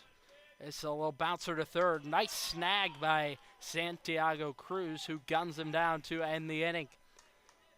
Senators leave one stranded in the fourth. It's 4-1. Cropdusters in front. Correction, 4-2 the score. We go to the fifth inning.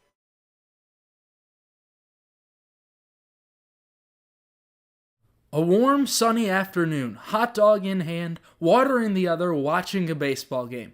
What's better than that? Well, not much. If you want to make that fantasy a reality, you can check out the Southern Maryland Blue Crabs. Founded in 2006, the Blue Crabs are part of the Atlantic League of Professional Baseball. Search SOMDBlueCrabs.com to get tickets today. The Southern Maryland Blue Crabs, Southern Maryland's only pro sports team.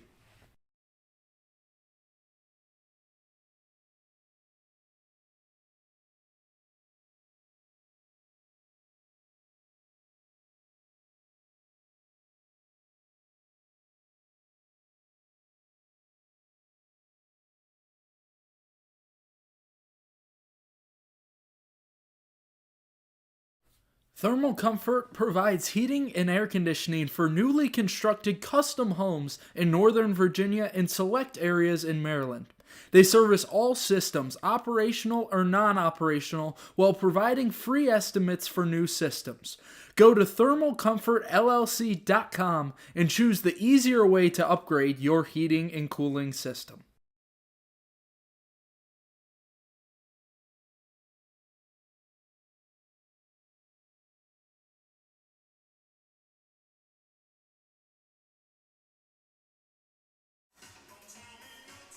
Glad to have you back for the fifth inning. Senators and Cropdusters.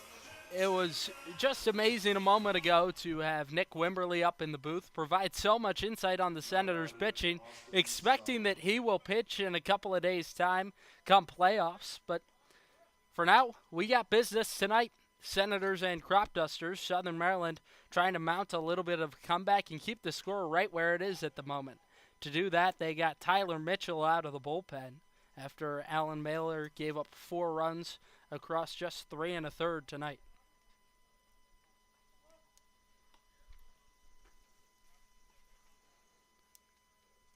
In the fourth inning was where it really unraveled for Miller.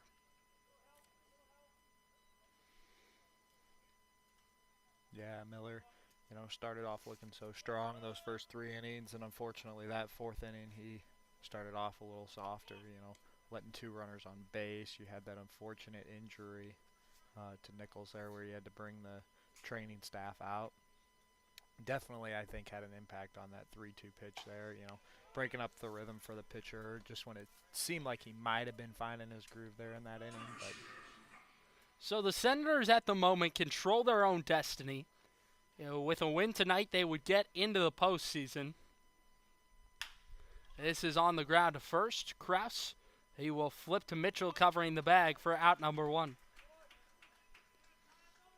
But with that, Senators still, they are in a good position, even if they are to lose tonight's game. Of course, the messaging to the team from Scott Middleton is go out there, do your job, win this contest. But just want to let you folks know, all things told, Senators are in a good position regardless of the outcome of this game.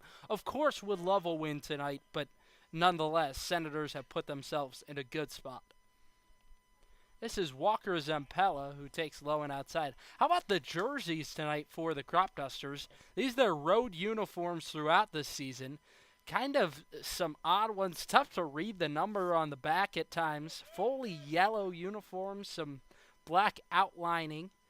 But kind of makes you think of the Savannah Bananas jerseys. They came through town about 2-3 weeks back, played at the National Stadium. A lot of youngsters went out to see them. yeah, it's crazy. I think they have one of the most attended baseball games in the history of the game. They had those games at the University of Clemson where they sold out Clemson Memorial Stadium. The only other people able to do that are the Clemson Tiger football teams. about 80,000 people there in that stadium. Interesting enough, the Savannah Bananas actually started as one of these summer college baseball teams. There's a nice stretch by Steven Krause. I know you as a former first baseman got to appreciate that. Yep, definitely. Krause making a good play there, going out and getting that ball there. You know, definitely lined himself up in a good spot to make that stretch there, and did a great job of stretching, getting the ball, keeping that foot on the base, and making that play to get that second out here in the 5th inning. And you mentioned back in the day, Savannah Bananas, their final summer collegiate baseball season was in 2023 over in the Coastal Plain League. That down in the North Carolina area, South Carolina, right around there. And it's just so interesting to see them blow up the way they did. I mean, they've just found a way to make baseball fun.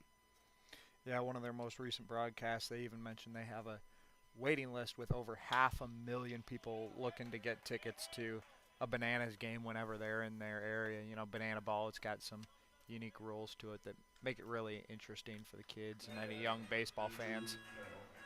So a one-out base hit for Carter Ritchie, and there's a man aboard. And it's just great to see. I know there's certainly some, and maybe older fans that get a little disappointed because it's not maybe the pure game per se, but it's bringing eyes to baseball, and it's making this game that we love so much fun, right? Why not? We might have a fun time with it every time we go out and watch it, but certainly for a younger audience, it has become less and less popular throughout the years. So why not try to make this game that we love so much more popular? It's something you've seen done in other sports as well, namely the Harlem Globetrotters in basketball, but I think the Savannah Bananas have even taken it to another level. They bring they might win, they might lose feature to the game that you didn't see with the Globetrotters. Nichols actually made a nice pick behind home plate, but just spiked the throw a little bit to second, and that's a stolen base for the catcher, Carter Ritchie. Rare that you see a catcher with speed like that, but for a team in the Cropdusters that's second in the league in stolen bases, everyone can run.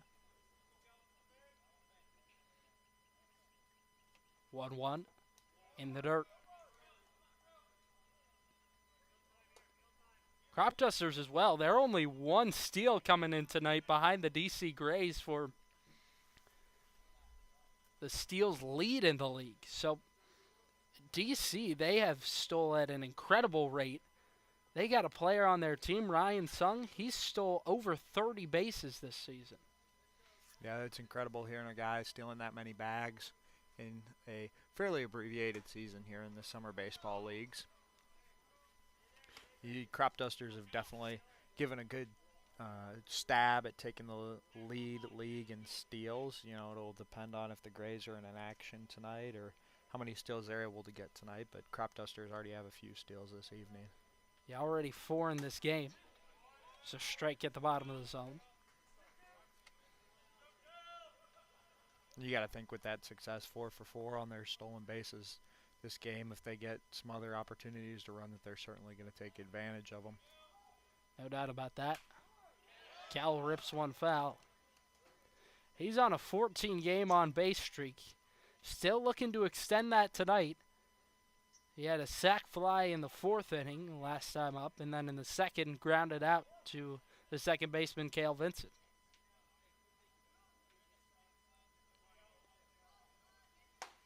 Swing and a miss. He got him. That does it for the top of 5.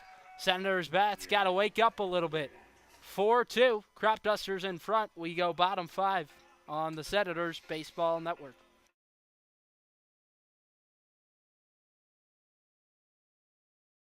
A warm, sunny afternoon, hot dog in hand, water in the other, watching a baseball game. What's better than that? Well, not much. If you want to make that fantasy a reality, you can check out the Southern Maryland Blue Crabs. Founded in 2006, the Blue Crabs are part of the Atlantic League of Professional Baseball. Search SOMDBlueCrabs.com to get tickets today. The Southern Maryland Blue Crabs, Southern Maryland's only pro sports team.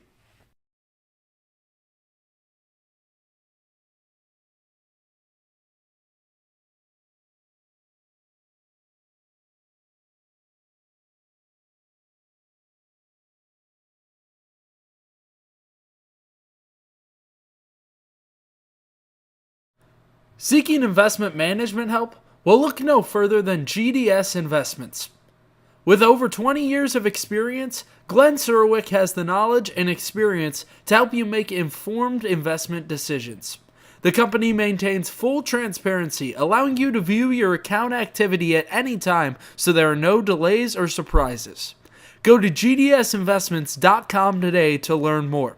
GDS Investments, there to guide you when the winds change.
In comes Calvin Cook, bottom 5, Senators and Cropdusters. Glad to have you along with us. It's a family affair up in the booth tonight. Cody Wagner alongside my brother Max Wagner. Glad to have him in town. Surprised me before this contest as Calvin Cook takes the first pitch strike. Yeah, it's a great evening for baseball tonight, and love to be in the booth here, just be able to talk some ball with you. Cook in a different position tonight. He's playing right field this evening for Scott Middleton. Had a mishap on the first pitch of the game. A ball that came out in his direction. Hasn't had much since then. But throughout this season, he's played a little bit of second, some third base as well. So he's moved around the infield a little bit. But Scott Middleton yesterday, after the game, asked Cook, after the first game against the Braves, asked Cook, hey, have you ever played the outfield before? He said, yeah, I played a little bit right field my freshman year of college. And so Scott Middleton gave him the opportunity to play there tonight. Yeah, that's one thing you see from Middleton, different than a lot of coaches. You know, you heard it from Nick when he was up here in the booth earlier about how he just trusts his players and, you know, just asking, hey, have you done this before? And even after that one misplay, giving him an opportunity to stay in right field and, you know, be able to get some more reps and be able to shake that one off. And with how many injuries the Senators have gone through, they have really slimmed down the roster. Just 12 guys on this team as far as the bats go at the moment. This is bounced back up the middle. Zampella, tough play, throws out Cook for out number 1. Yeah, good play there by Zampella. You see him get around that baseball, able to get a little more of his body into that throw, which was able to retire Cook. You know, had he just been a little more lackadaisical getting to that ball, might have been able to be an infield single for Cook.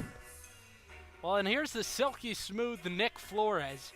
Just feels like he plays such high percentage baseball. Doesn't strike out a whole lot, just 8 this season. Kind of remarkable. High chopper up the middle.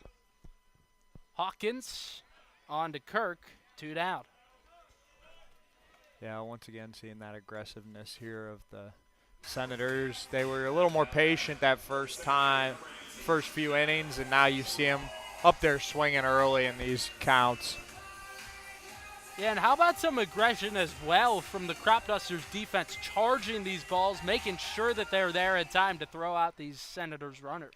Yeah, that's one of the best things you can do to reduce your chance of getting a bad hop. The less times the ball bounces to you, the less chance of getting a bad hop you have as an infielder. So definitely a more aggressive mindset from the Cropdusters here this inning on both those balls. Trock has grounded out to second twice tonight. Drove in a run with it back in the first inning. That was Nick Flores who led off the game with a double. We've seen that a number of times throughout this season. Senators get early offense from Nick Flores, who is the first batter in the lineup pretty much all season. In all but one game, he's hit first for Southern Maryland. But then the offense just seems to slow down a little bit. They got one in the second as well, but they got to wake back up a little bit. It's an offense, though, for sure capable of doing exactly that. Through 10 games this season, they were averaging 8 runs a game. And that's a 4-pitch walk for Adam Truck. Yeah, the Senators could definitely use a return of some of that offense. Playoff time here. So the Senators, they have had a lot of 2-out base runners throughout this season, trying to fix that a little bit and give themselves a little leeway, because it's just tough to try to score runs when you only get guys on with 2 outs in an inning.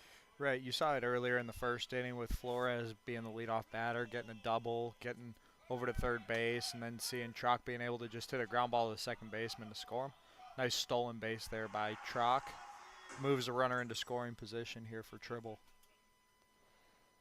Yeah, that's the speedy Adam Trock. Leads the team with 20 steals coming in tonight. If you give him any chance, he's going to run on you.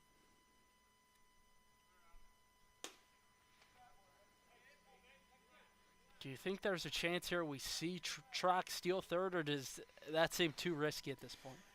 I'd say that's probably too risky. You know, one of the cardinal rules in baseball, you never want to make that final out at third base. I certainly wouldn't rule it out, but I just don't think it's really in the cards here. 5th inning, trying to get 2 runs.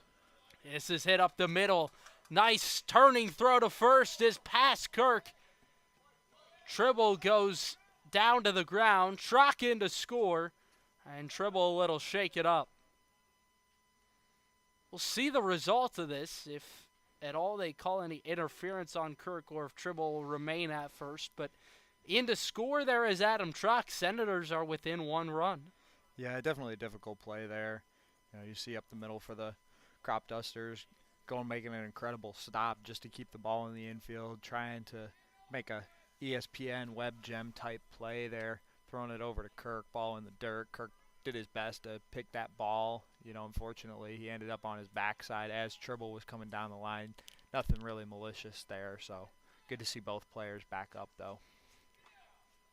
So Kirk gives a pat on the butt to Logan Tribble, who's back to his feet and will remain in the contest. He's another guy with speed. Scott Middleton likes to kind of build his lineup where he's got speed at the top, speed at the bottom, and the power right in the middle. And Stephen Krause has exactly that. They continue singing the walk-up song in the Senators' dugout as he ropes one down the left field line, foul. A little late on that ball. That looked like that could have been another run-scoring hit there. Unfortunately, it was just to the left of the foul line down there into the premier seating down the left field line there.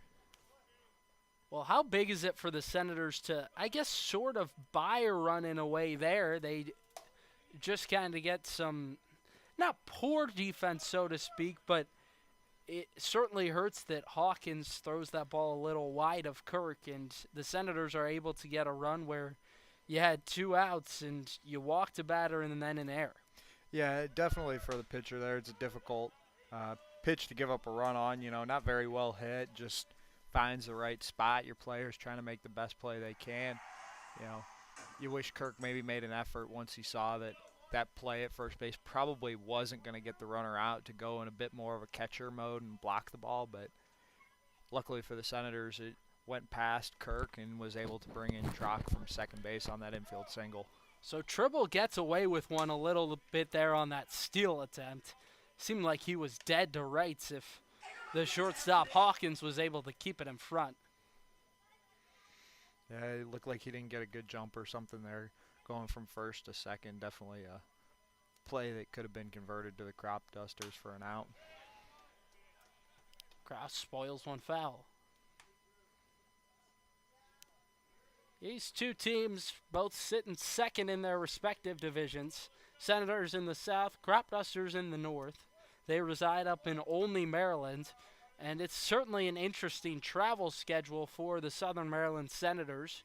Compared to Olney, Their longest trip in the division is about 15 minutes, as this is skied left side of the infield. Santiago Cruz will put away to end the inning. Senators tack on one more, and they trail by only 1 run.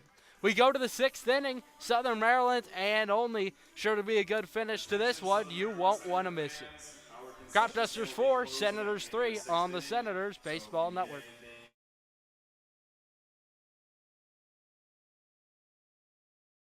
Eternal Couture Sports makes your design ideas come to life. From sports uniforms to vehicle lettering, custom t-shirts, yard signs, and more, EC Sports has you covered. They're ready to suggest new design ideas for your company logo, team uniforms, or personal apparel. Based in Waldorf, Maryland, EC Sports is here to match your design needs. To learn more, visit ecsportsdmv.net today.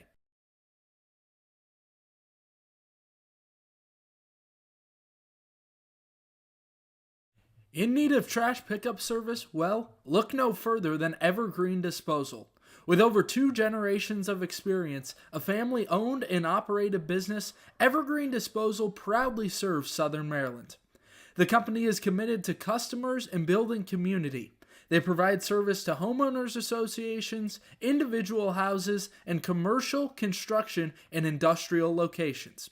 Once you switch, you'll never look back. To start using Evergreen Disposal, go to evergreendisposal.com or call 240-468-6677. That's 240-468-6677 to change to a community-based organization. Evergreen Disposal.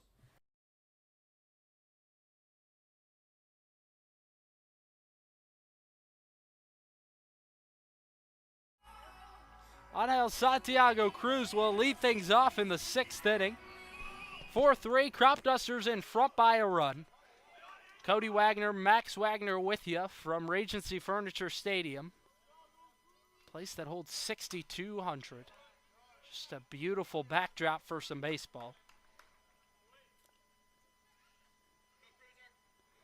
Yeah, Santiago Cruz here, able to record the last out of last inning, and now he's the leadoff batter of this inning. Had an RBI single back in a massive 4th inning for the Cropdusters. Tyler Mitchell still in the ballgame for Scott Middleton. Overheard him before the game saying that he expects Mitchell to go a long ways tonight, especially with the limited number of innings he's gotten recently because of all the rainouts. He's thrown 9 2/3 this season, has pitched in a total of 8 games. Yeah, you can see Mitchell here. This is a fly ball into right center field. Over chases Trock, and Cook totally lost it. So that'll go down as a leadoff single, and Santiago Cruz is aboard. Yeah, it seemed Tyler Mitchell seemed to find his groove there in the 5th inning after being put in a difficult situation in the 4th. You wonder how much of an impact that ball that really should have been caught out there in right field will have on this inning. Unfortunately, another leadoff batter there able to find a way on to quite frankly, what should have been a fly out to right field. Yeah, and that's the second ball that's come Cook's way tonight in terms of balls in the air, and he's let both drop. Sort of disappointing for the pitching and Scott Middleton. Got to be a little bit upset with how Cook has been out there tonight. Trying him out in a new position. Runner goes. Pitch misses in the dirt. No throw to second.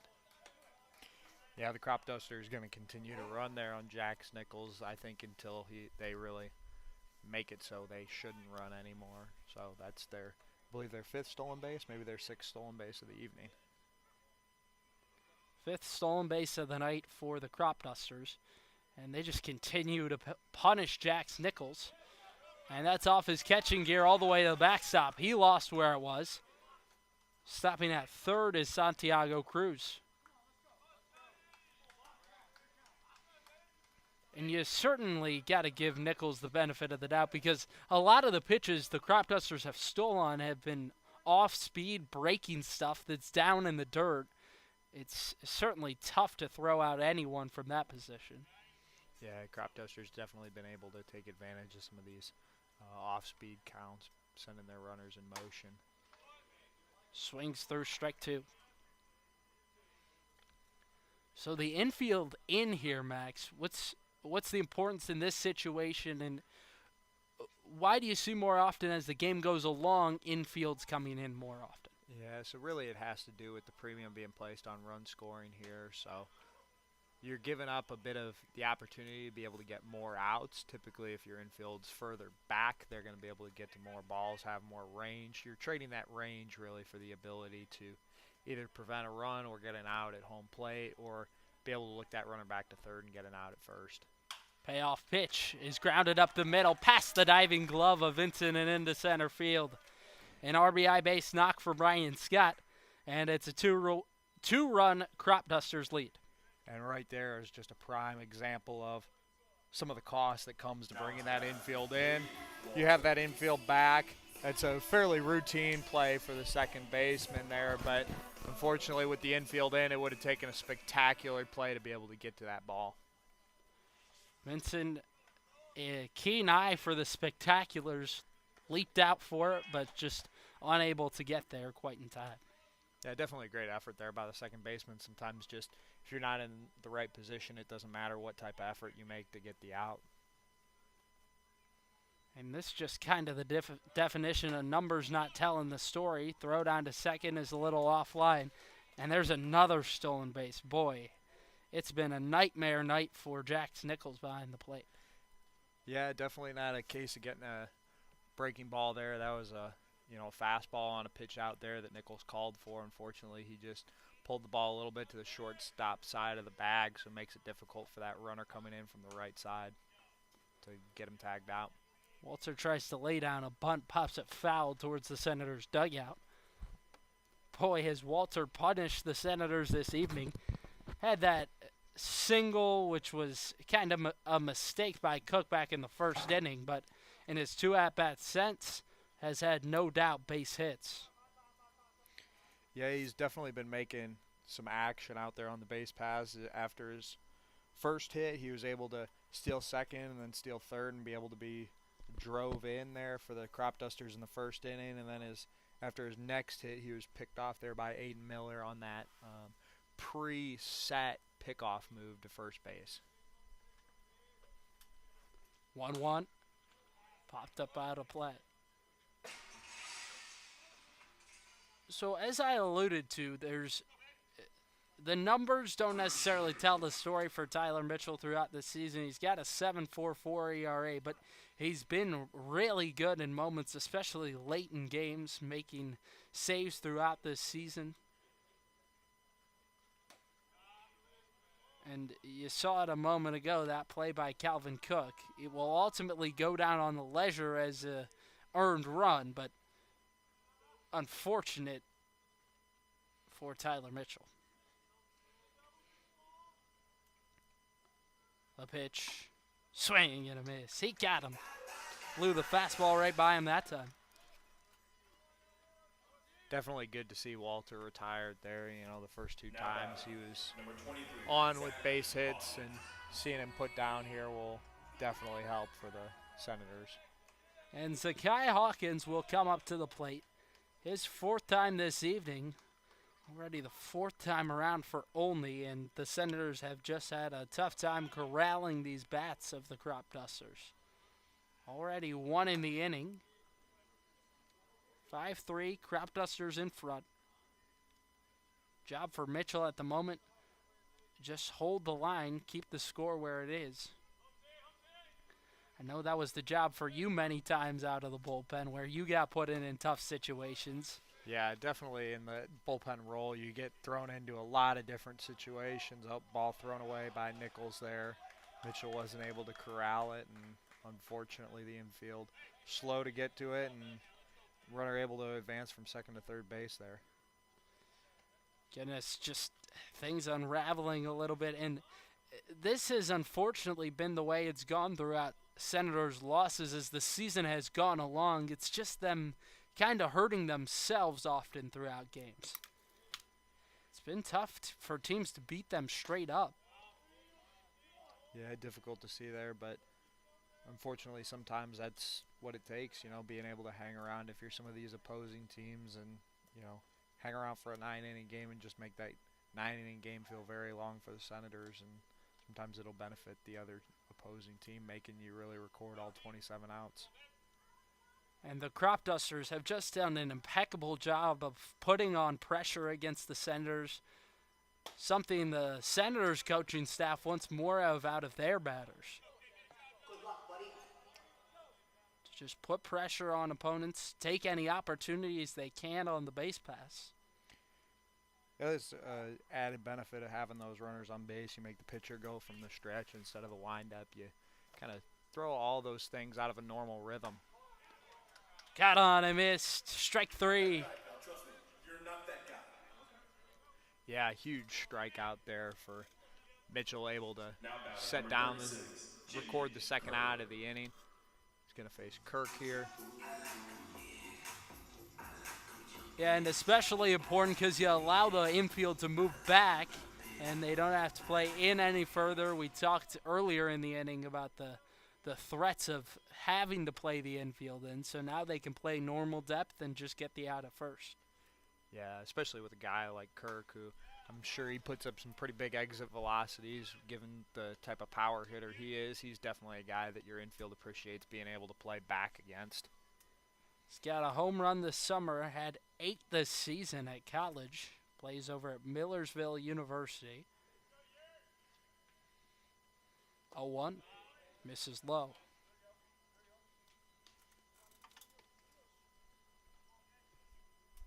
Talked about it earlier with Nick Wimberly, but Tyler Mitchell, friends with Diego Barrett, who the Senators have brought in, got the first opportunity to see him pitch a couple of days ago. Boy, did he look good. They're both natives of Woodbridge, Virginia. That actually now where the DC Grays play, at Woodbridge High School. Yeah, good to see two guys, high school teammates, able to reconnect here for their collegiate baseball summer league.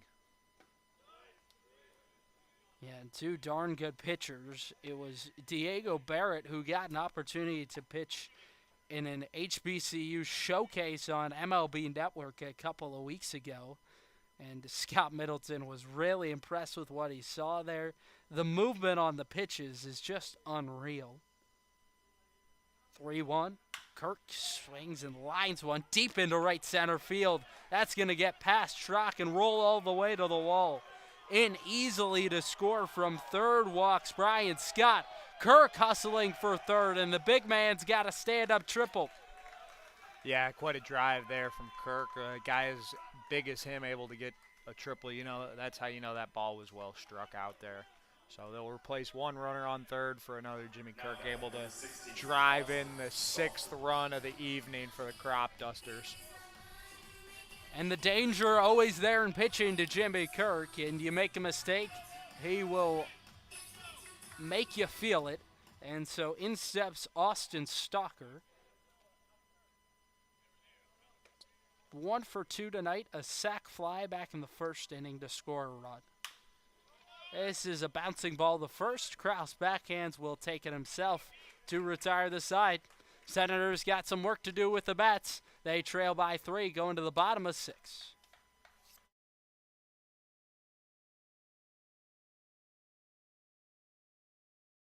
We've got an offer you won't want to miss out on. Over the summer, the Senators collegiate team will be hosting a youth baseball camp throughout June and July, available to ages 7 through 14. Take the opportunity to get personalized advice from Senators players and coaches and elevate your game to the next level. For specific dates and times, go to somdsenators-cal.com to learn more.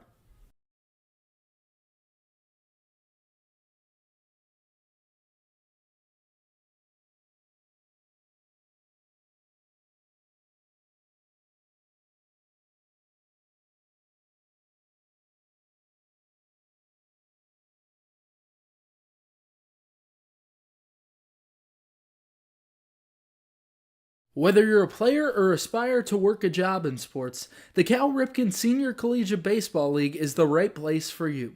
With over 250 players each year, the Cal Ripken League helps showcase talent in a competitive environment.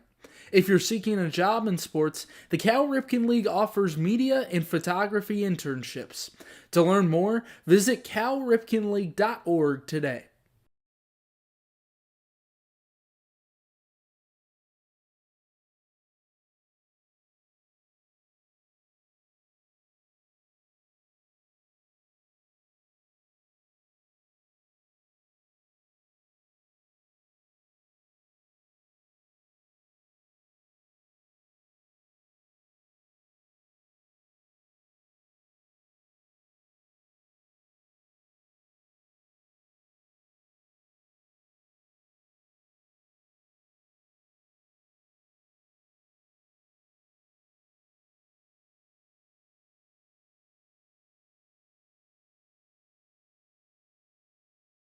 Millersville. Bottom of the 6th inning, Senators and Cropdusters. Glad you could join us on the Senators Baseball Network. It's Danny Serwick who leads things off in the 6th inning for Southern Maryland. A new pitcher on out of the bullpen is Mike Costello, 6'1" right-hander, native of Pennsylvania. Number of these guys out of PA for Adam Leader. Yeah, from Millersville University. He's a teammate of Jimmy Kirk both in the summer and in the spring seasons. Costello, a 6.3 ERA this season. He's pitched across 7 games, even made a start throughout the year. Longest appearance he's made was last time out, pitched against the Senators in that 7-0 victory for Southern Maryland the last time these teams played. That was on July 11th, about a week and a half back. Got a miss. He got him swinging. Down goes Danny Serwick. There's one gone of the 6th. Yeah, always something good to see out of a new pitcher. Firing the ball in there in the zone, getting a strikeout.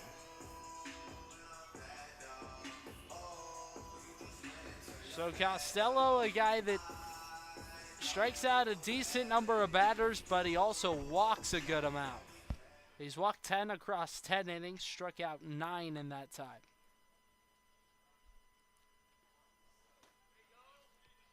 As a pitcher yourself, how important was it for you to immediately come in and be a strike throw? Yeah, it definitely sets a tone out there for everybody involved in the game, the opposing batters, for your defense. You know, it keeps those defenders behind you engaged in the game. And, you know, as a pitcher that throws a lot of balls in the zone, it's important to make sure your defense is engaged because you really rely on them to record a lot of outs for you throughout the game. So Carter Groen hitting 6th, as he's done a lot this season. Started the year up in the 3 spot. There's been a lot of long talks between him and Scott Middleton. This has popped into foul territory, a long run, and it is out of play. You know, a foul ball down the right field line there over by the tarp, which has unfortunately been in frequent use this season. Andrew Kell got a good beat on that one a moment ago, and you mentioned the use of the tarp. There has been so many games canceled this season that they've had to change the playoff format, moving it to all 8 teams getting into the postseason. From there, the bottom 4 will play an elimination round, just one game, and then the 2 winners from that will play the 3 and 4 seeds in one game elimination round. And then from there, it will be the semifinals and 3 games from there on out. There's a foul tip, strike 3, back-to-back punch-outs for Mike Costello. Yeah, it's unfortunate to hear the weather playing such a major factor in a baseball season like it has for this league. But you understand what the general managers and coaches were doing when they came to the conclusion to bring all the teams into the postseason and let them really play for that league championship rather than having it decided by maybe one team got a few extra games or one team got a few less games and wasn't able to get us hot. And time called as Mike Costello was getting ready to deliver home. He was frustrated with it. And certainly the largest beneficiary from the change in the playoff format are the Metro South County Braves. They were 9-24 this season, at least coming in tonight. They would have been on the outside looking in. And then in the North Division, if we got 40 games, it would have been interesting to see how things played out. Giants, they've been red hot as a recent. They're 12-22, and they have won 9 games straight. They've just been fantastic. And then the Thunderbolts, 12-18, really struggling as of late. Yeah, the Giants are the type of team that you really don't want to face in such a format, because really it comes down to who's hot. It's not what you've done all season. It's what have you done lately and what success are you able to carry over into the postseason. Well, and then the Thunderbolts, they had quite the story the other night. A foul ball was hit that then hit a fireman's everyday vehicle, a truck, and then he decided that he was going to take a fire truck, fire hose, and hose down the field. So it was a puddle out in center field, and so they had to end the game. Here's a ground ball to short. Hawkins guns down Nichols to retire the side. 3 up, 3 down in the 6th. We head to the 7th inning. 6-3, Cropdusters in front on the Senators Baseball Network.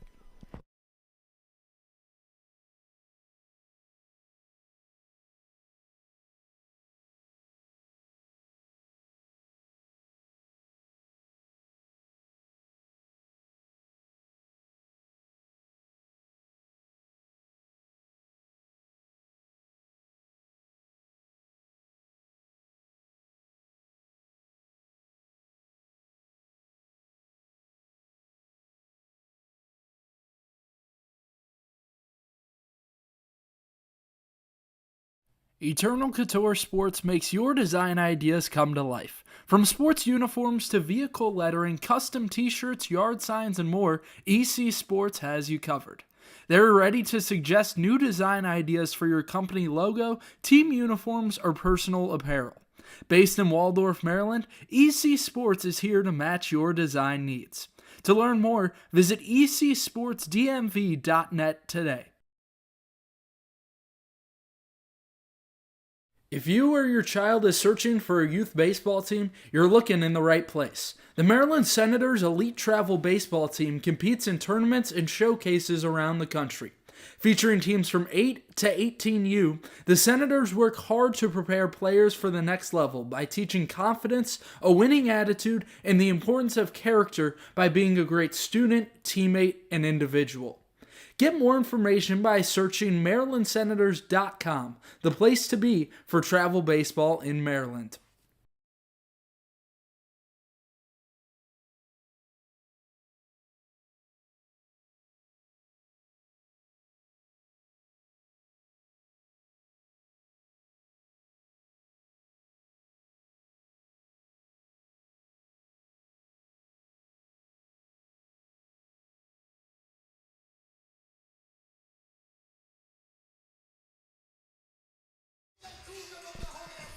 We head to the 7th inning. Senators running out of time. Cropdusters an opportunity to tack on more here in the 7th inning. Walker Zampella will lead things off. He is 0 for 2, couple of groundouts to short. Walked back in the 4th inning. And the story of the game tonight, the Cropdusters have absolutely punished the Senators on the base pass. 6 steals to this point as Zampella swings at the first pitch and pops it foul. And there goes a ball over into the parking lot. Hopefully that's not one that'll cost us the game here. Hopefully there's no fire hoses to be brought out onto the field this evening. Yeah, just a wild story the other night from Silver Spring, Tacoma. The Thunderbolts were playing a game. If you missed the bottom of the 6th inning, we were just talking about it a little bit. A ball was roped foul, hit a truck of a fireman, his just everyday truck, and then he decided to take the fire truck and hose down the field. Here's a ground ball to third. This is Calvin Cook, who delivers on to Kraus, and it's a little short. He can't scoop it out. Leadoff runner aboard for Zampella. Kraus able to get leather on that ball. Unfortunately not able to squeeze it and get a good pick there. But and so now they move Cook over to third base, and he makes an error the first chance he gets at third. Just can't buy anything tonight. So they moved Danny Surowick out to right field to change him with Calvin Cook. Yeah, just looking to give Cook an opportunity to make a play there, and fortunately it is just not his night this evening, probably in his head a little bit after those 2 difficult balls he had out there in the outfield. Surowick played a solid amount of right field early on in this season. He's pretty darn good out there, so Scott Middleton has a lot of confidence in him. Be interesting to see if the Cropdusters here get any motion on the base pass. Probably not here, looking at a 2-0 count, probably a fastball count, so unlikely to see the base runner in motion here. There's Zampella. Pitches upstairs, throw down to second is offline and into center field. Certainly not an ideal pitch to throw on. Definitely a pitch you want there as a catcher, a high fastball. Unfortunately, it was just not an accurate throw, and Zampella is able to take second base for the 6th steal of the night for the Cropdusters. Yeah, and throughout the season, especially recently, there was a game about a week back. Nichols threw out 2 runners in a single game. So he's got the arm strength to do it, but he's just yanked a couple of the throws, and that's a 4-pitch walk. Yeah, there shows you really why I was not thinking that the Cropdusters would send Zampella there from first base on the steal in that 2-0 count, because he would have moved there for free to second base on the walk. But Emery, unfortunately, having a little bit of control issues there with that batter. So let's tell you a little bit more about Luke Emery, a guy from the local area, played some in the Senators' youth programs. Zampella's off to third, and there's no throw. Yeah, uncontested there. Batter squares up the bunt, and Zampella is able to take third uncontested. Emery, a 6-foot left-hander, first lefty to pitch tonight.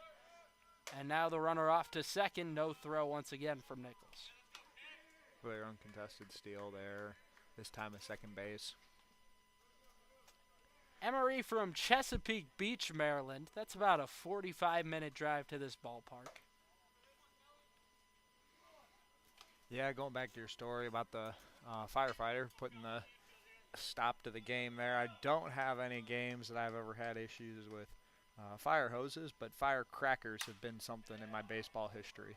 This is deep out to right field. Long run for Surowick. He will make the catch. Tagging from third and easily scoring is Zampella. Moving up to third himself is Carter Ritchie. And the Cropdusters tack on one more. It's 7-3, Olney in front. Yeah, that's where you see certainly the activity of the Cropdusters on the base pass there paying off. You know, really without any of that action on the base pass, it would have been a fly out to right field that would have advanced a runner to third, able to advance those runners on steals, brings in a sac fly. So you gave us a little bit what we call in the business a teaser. Would you like to continue about this firecracker story? Yeah, so this was back in probably about the 10U days, so maybe a little later than that, maybe 12U. And so we were playing, and there was a neighborhood right behind the outfield wall, particularly close to the right field fence. And so what had happened in between one of the games was there were some kids playing around in the right field, one of the houses outside right field, and decided to climb between there was a fence between the homes in right field, and then there was the traditional outfield baseball fence. And he'd climbed between both the fences and, you know, was kind of just playing around in there, and then he climbed back over the fence back to his house, and we saw some lit firecrackers that were being thrown over the fences there, both fences, at our right fielder. And so we had to call the game, had to send out some enforcers to calm down the riffraff in right field. We were able to get them to take their activities to the front yard and able to continue on with the game, but it was certainly an adventure for our right fielder. I'm sure that's a moment he will never forget in his baseball career. Certainly one story that I've held on to. 2-2. Bouncing ball to short. Nice pick by Flores. Delivers on to Cross for the second out of the inning. And Flores right there shows you the benefits of bringing the infield in. You know, unfortunately we saw earlier Vincent unable to make that play due to his lack of range.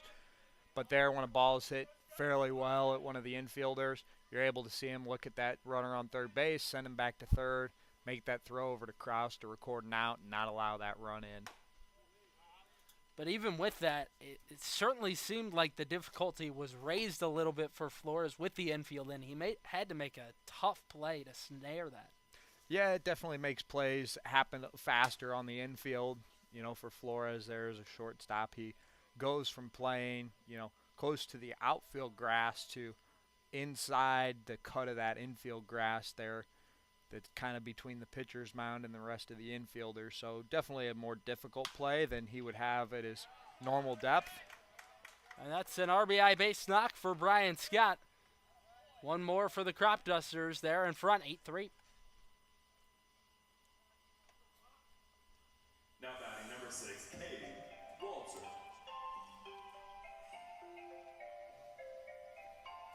Well, so this one's starting to get away from the Senators a little bit. They trail by 5 runs, top of the 7th inning. Senators and Cropdusters. Glad to have you with us tonight. Cody Wagner, Max Wagner. Hi, you top things at Regency Furniture Stadium.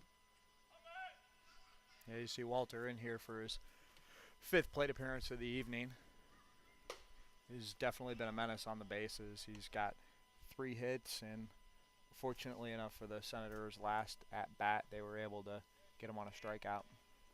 2 steals once he's gotten on the base paths. He was picked off back in the 3rd inning, where he slices one foul. Well, that didn't sound good somewhere down the left field line. Yeah, hopefully there are no firefighters in attendance this evening. Thankfully, all of these windows, at least in the stadium, are baseball proof. So we've seen a couple of balls this season off the Legends Club. Windows will not break there. This is a fly ball, center field.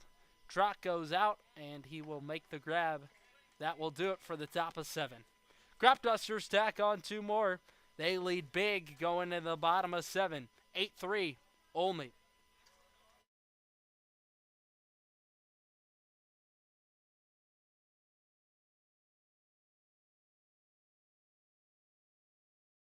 A warm, sunny afternoon, hot dog in hand, water in the other, watching a baseball game.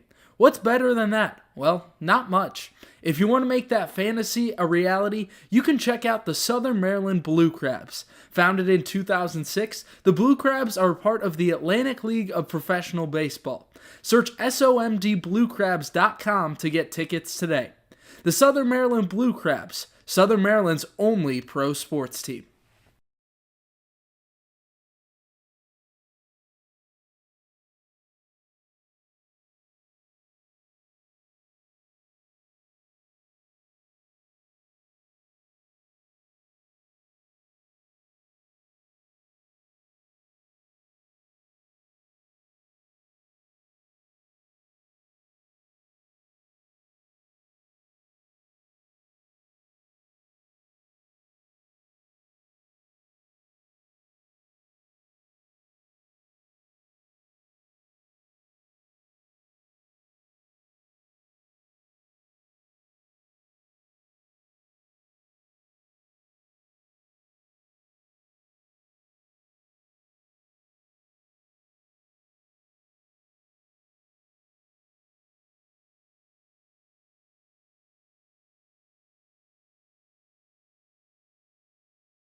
Eternal Couture Sports makes your design ideas come to life. From sports uniforms to vehicle lettering, custom t-shirts, yard signs, and more, EC Sports has you covered. They're ready to suggest new design ideas for your company logo, team uniforms, or personal apparel. Based in Waldorf, Maryland, EC Sports is here to match your design needs. To learn more, visit ecsportsdmv.net today.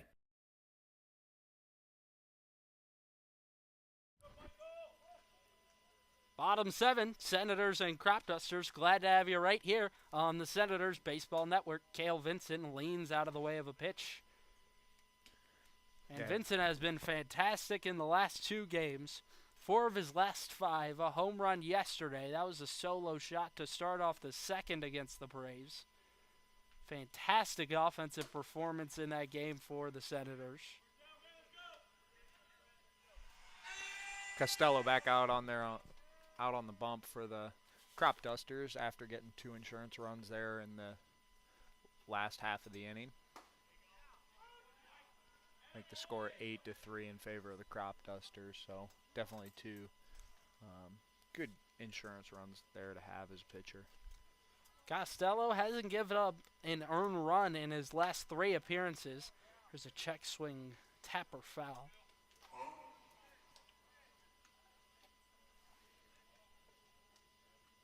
Yeah, Vincent definitely trying to put the brakes on that swing there. Unfortunately, his bat head's still out there, making contact with the ball there for a foul ball to the right side. And we had Nick Wimberly up in the booth earlier tonight. He talked about all the connections throughout this league. Mike Costello, the pitcher, college teammates with his first baseman tonight in Jimmy Kirk. Both play over at Millersville University. Yeah, definitely good to see a pair of guys able to play together in the collegiate season during the spring and then able to carry their teammate status over to the summer baseball circuit. And you know Kirk is certainly trying to get guys to come with him to Olney. He's got to love it if he's decided to come here the last 4 years. Started with the team back in 2022, and Vincent goes down swinging. There's one away in the bottom of 7.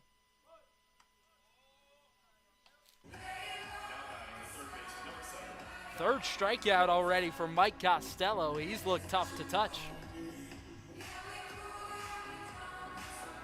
Definitely something good to see from any of your bullpen arms. Filling up that zone is something you always look for as a pitching coach out of those bullpen arms. A lot of history between the Cropdusters and Senators. They had quite the storyline last season. They played a doubleheader in the last game of the year. Senators, with a win on that day, punched their ticket into the postseason.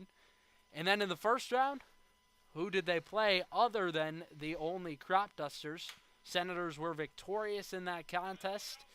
And you know the rest of the story. Went on to win the semifinals against the Aces. Made a run all the way to the league championship series where they just ran into a red-hot Big Train team. That's one of the interesting dynamics of a league such as this is, early season success. You might be facing teams that have some of their best talent still at that college level, and so the team certainly evolves over the summer, or in the case that you've seen with the Senators this year, sometimes you just get bit by the injury bug, and it can certainly wreak havoc on your roster. Bouncing ball to first. Kirk will flip to his college teammate. Costello steps on the bag in time for out number 2. Yeah, definitely a good play there. Probably not the first time those guys have had that 3-1 put out in their career. So the lineup card flips over to Nick Flores, who is 1 for 3 this evening. That's status quo for him, hitting just under 300 on the season. Had a double in the first inning tonight. Couple of ground outs to the shortstop. Zakai Hawkins at short. He has had one heck of a night defensively. Only mistake he's had was a spinning throw that he spiked in the dirt to Jimmy Kirk at first. Nonetheless, most players wouldn't have even got to that ball. Flores checks his swing, went around.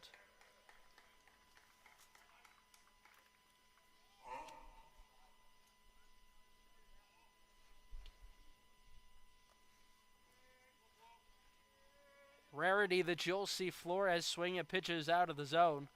We really credit Logan Tribble a lot with his discipline at the plate.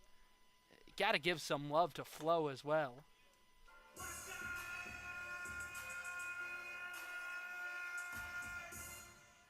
Had a fantastic start in the month of June. Was even a little slow at the beginning of the season, but then picked it up through the middle of June. This month of July, hitting just 200. But Scott Middleton has all the confidence in this kid.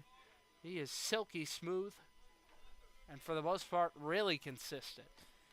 Yeah, which is key for a player approaching 80 to 90 games played in this season, between 51 at VCU in the spring and another about 30 here in the summer league. Yeah, and he's a guy that's been an everyday starter for the Senators this season. He's only taken one game off. That was back on June 28th against the Cropdusters on the road at First Responders Field. Senators just got it taken to them in that one. 13-1 loss. This is popped into the seats. Yeah, Flores, the starting shortstop for the Senators, certainly channeling the spirit of Cal Ripken Jr., the Iron Man who set the record for most consecutive games played. Flores is definitely channeling that, having only sat one game this season with the Senators and only one game during his collegiate season with the VCU Rams. 2-2. Checks his swing and takes outside. Ooh, that takes some strong hands. Yeah, definitely wrist strength there is required to be able to put the brakes on that swing, because those guys are, once you start your swing, you're really planning on making contact with the baseball, putting everything into that swing to be able to put the brakes on it. Something impressive there from Flo. Strike 3 called. Punch out number 4 tonight for Mike Costello, who's throwing a gem out of the pen. 8-3 Cropdusters in front big. We go to the 8th inning on the Senators Baseball Network.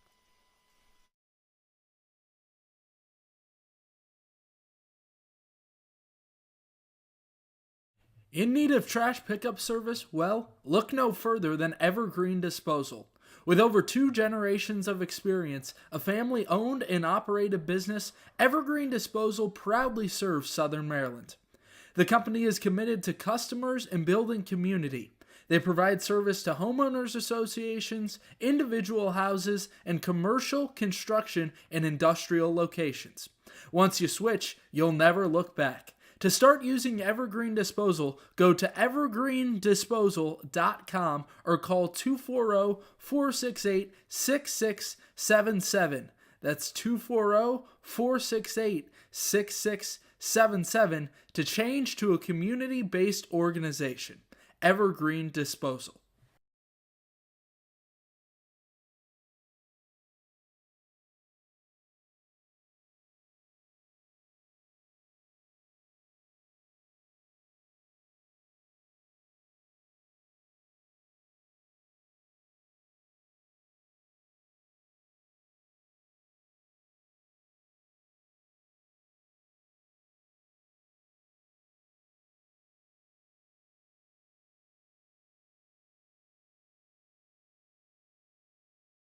A warm, sunny afternoon, hot dog in hand, water in the other, watching a baseball game.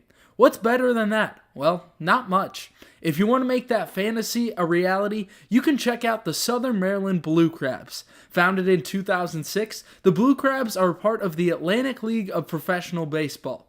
Search SOMDBlueCrabs.com to get tickets today.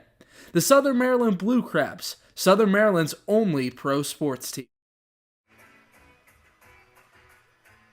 Zakai Hawkins in to lead off the 8th inning. Senators and Cropdusters only starting to put it on Southern Maryland just a little bit. They got 2 runs in the 7th, 2 in the 6th. They really blew things open back in the 4th where they got 3. Just a consistent scoring output from the Cropdusters. Senators really haven't had that and have struggled to get that all season. Even early in the year when they were scoring a lot of runs, they struggled to get scoring throughout games. It was largely just a couple of innings here and there. They would get big innings and then not score much the rest of the game. Southern Maryland looking for more consistency as far as the offense goes late in this season. Montgomery out here for his 2nd inning of work. 1-2 outside. Hawkins 1 for 3 on the evening. He's reached twice. Single in the 3rd, hit by pitch in the 4th. It was a tough inning for Alan Miller. 2-2 up high. Yeah, certainly Miller looked good through those first 3. Unfortunately, things started to unravel a bit in that 4th inning for him.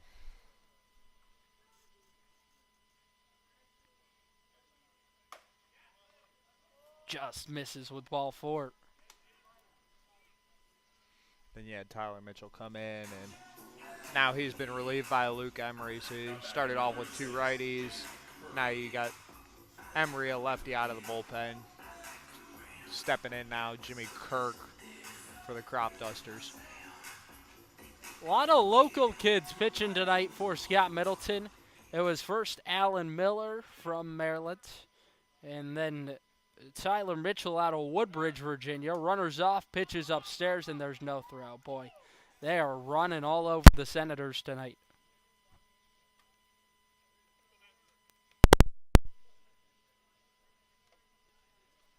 Yeah, you definitely see the Cropdusters taking advantage there. Unfortunately, Jax Nichols called for the pitch out, knew the batter would probably be in motion there. There's Kai Hawkins on first base, but just a little high on the pitch out there and wasn't able to corral the ball. So an uncontested steal at second base.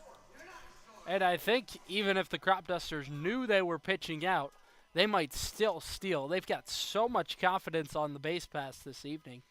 Steal number 7 in the game. Yeah, it's been validated by their success this evening. 7 for 7 on stolen base attempts. It'll definitely make a team more aggressive. Only been picked off once. No caught stealings, as you said. Yeah, and it was definitely an unconventional pickoff move to first base that got their leadoff batter, Cade Walter. It was Alan Miller, that quick little preset pickoff move to first base that really caught, I think, Walter off guard, and he was able to convert that out with Krause over there as the first baseman. So an interesting story for Jimmy Kirk tonight as he grounds one to third. Tough play for Cook. He will throw him out, 1 away. Definitely a play Calvin Cook's been looking to make all day today. Finally able to record that first assist of the game. He's struggled out in right field until the 7th inning, and the ball found him in the 7th inning over at third base, and he unfortunately committed an error on that play. So definitely something good for Calvin Cook to hopefully build into his next appearance. And he's probably just waiting for that, right, to kind of get off the schneid, so to speak, a little bit.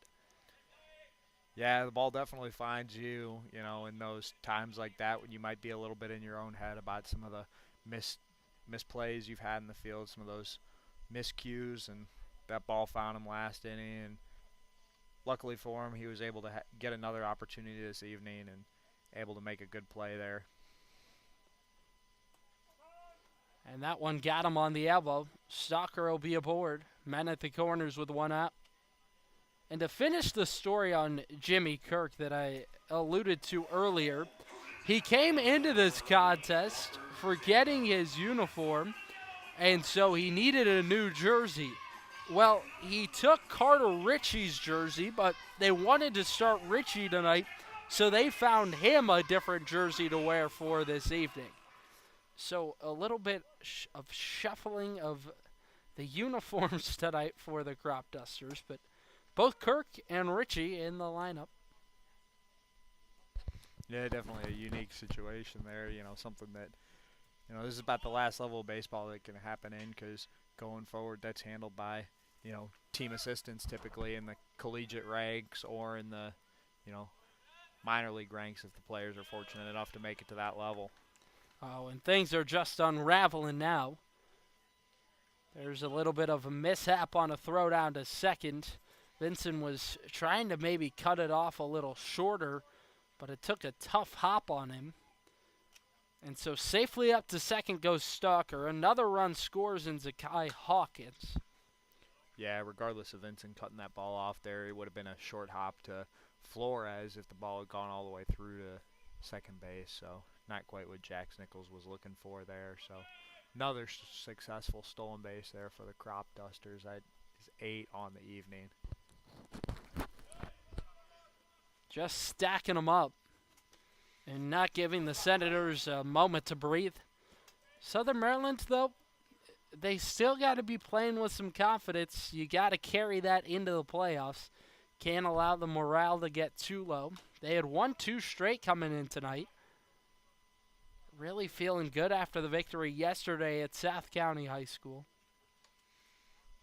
Yeah, the Senators definitely going to be looking to keep some runners off base coming in these playoffs that'll start here next week because, you just don't want to put as much pressure on your catcher having to throw as many would-be base runners out. 8 or 9 stolen base attempts in a 9-inning game is something that's difficult for a catcher to keep up with, especially given the amount of games. On the ground, Flores, his throw is past Krause. Now advancing and trying to get home is Austin Stalker. Throw will go to the plate, and it's away from Nichols. Zampala up to third base, and boy, mistake after mistake for the Senators. And it's 10-3 Cropdusters.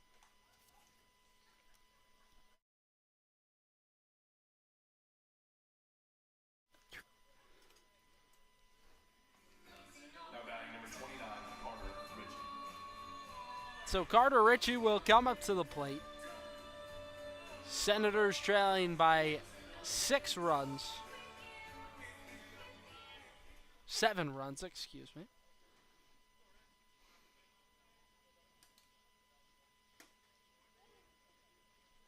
As Carter Ritchie swings through strike 1.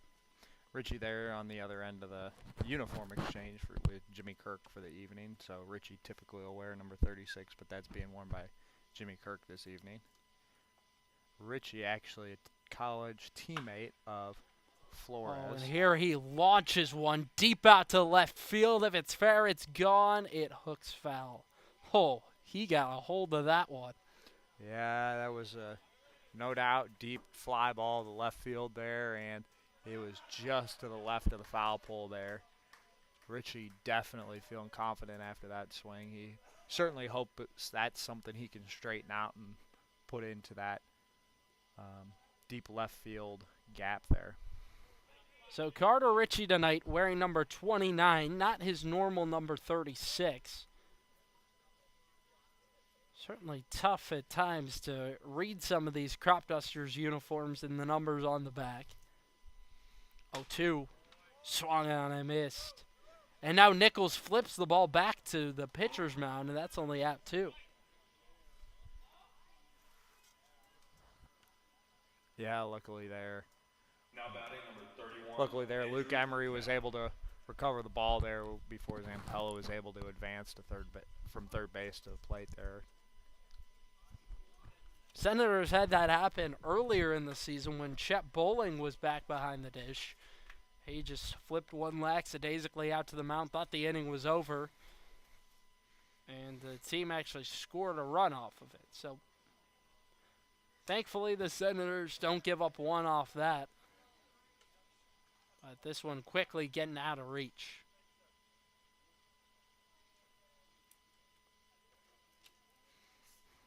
Senators tomorrow will play against the Thunderbolts right here at home.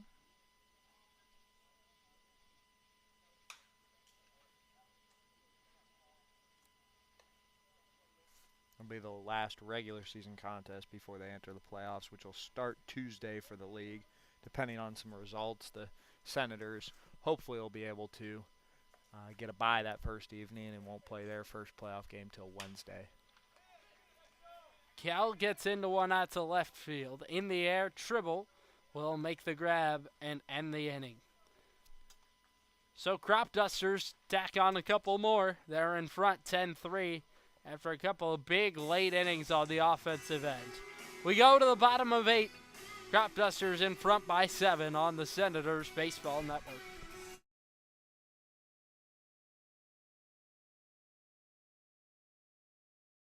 The newest addition to the Senators family is the Maryland Lady Senators softball team. With an 18U team forming, 14U and 10U teams, the Lady Senators coaches and staff strive to help players reach their fullest potential both on and off the field. With the team just finishing their second season, you can join in the future by registering at ladysenators.com.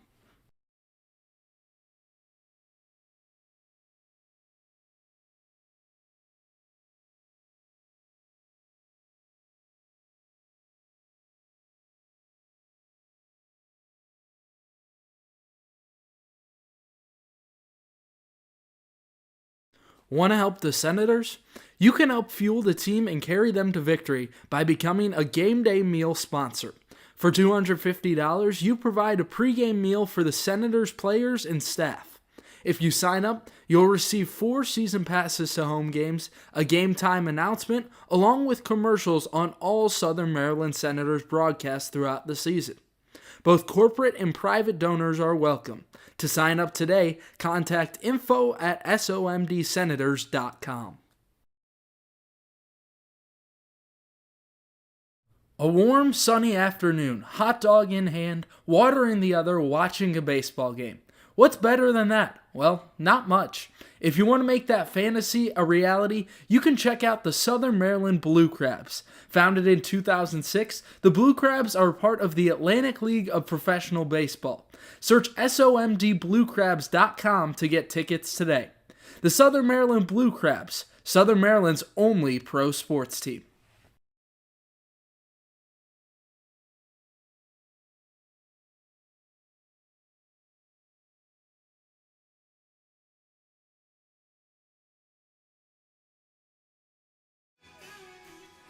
Senators and Cropdusters, we go to the 8th inning. So glad you could join us on the Senators Baseball Network. Cody Wagner with my brother Max Wagner. Glad you can be with us. Nolan Ross, new arm out on the mound for the Cropdusters here in the 8th inning. He's a 5'11 lefty. You mentioned the small stature to me between the break partner. 5'11, 140 pounds, set to attend Dickinson College in the fall. Yeah, you definitely see that this is the type of frame that you can tell hasn't quite yet hit the college nutrition and weightlifting program.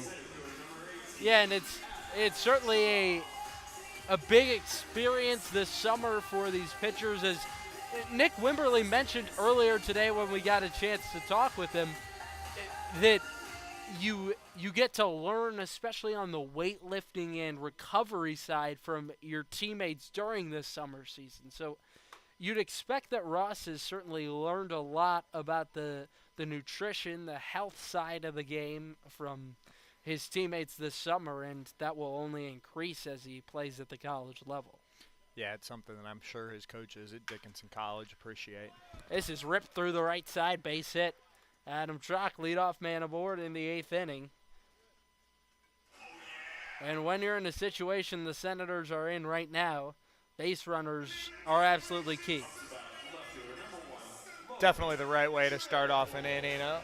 Costello was able to retire the first batter of each inning he faced, and so able to get that first hit off Ross is definitely a good sign for the bases, which have not had much action in the Senators' half of the innings. Trock is off, pitch in the dirt. Throw from Ritchie is wide, but it's backed up by Hawkins. Definitely some aggressive base running there from Scott Middleton and the Senators. You know, typically down in a game such as they are right now, you'll see a bit more of a conservative attitude towards taking bases, not wanting to give away any outs, but certainly paid off there as Trock's able to get into scoring position with none out. And they just got so much confidence in Adam Trock stealing second base. It feels like at times for this coaching staff, they almost look at it as a free base for Trock when he gets aboard. Now he goes to third. This is popped foul. So the aggression continues from Adam Trock. And part of that being that Scott Middleton really hammered down to third base coach Justin Hyde. I want these guys stealing, and I want them stealing a lot. That was after a really kind of lax middle of the season where they stole less bases in 15 games than they did in the first 10. Well, you see the impact that the Cropdusters have been able to have by just a lot of motion on the base pass. You know, this evening they've had 8 stolen bases, 8 for 8, and it definitely shows in their ability to put up 10 runs this evening, getting runners so that there's not force outs at second base, getting runners into scoring position with less than 2 outs, and they've been able to reap the benefits of that. And they've also gotten a number of guys in off stolen bases and then maybe productive outs and then passed balls. So they've reaped the rewards of those stolen bases, and then especially so when the Senators make mistakes off of it. 2-2. Pulled on the ground towards the left side. It's through for a base hit. Chalk will go up to third, and it's men at the corners. So it's the Senators' offense fully capable of putting up a lot of offense. It's exactly what they're trying to do in the 8th. First baseman, number 2, Steven Strauss. Definitely a good start for the Senators this inning, getting their first 2 batters off with singles through the infield. First one from Chalk to the right side. And then you had the next batted ball through the left side of the infield. And in steps Steven Krause. Tonight he's 0 for 3, and this one is flown out to center field. On comes Scott. He makes the grab, tagging from third and easily scoring with no contest is Truck. Yeah, Senators will take the lead down to 6, and Southern Maryland finally has a run in the back half of this game. Very high but not very deep fly ball there. I thought Scott might have made a play at the plate there, but he just went with the conservative throw in there to second base to keep the runner at first base.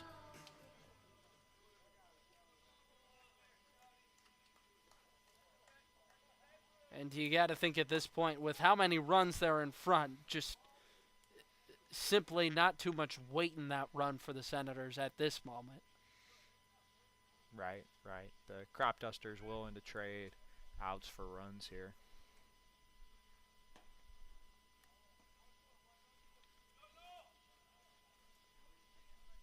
Senators played a beauty of a ball game yesterday against the Braves, where they got some great offense, especially late in the contest. They tacked on 4 in the 7th inning.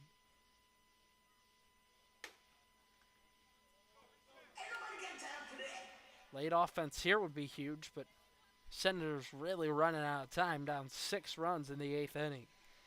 Yeah, they definitely do an offensive onslaught here to be able to come back in this game, but stranger things have certainly happened. And it's a Cropdusters pitching staff that is one of the better in the league.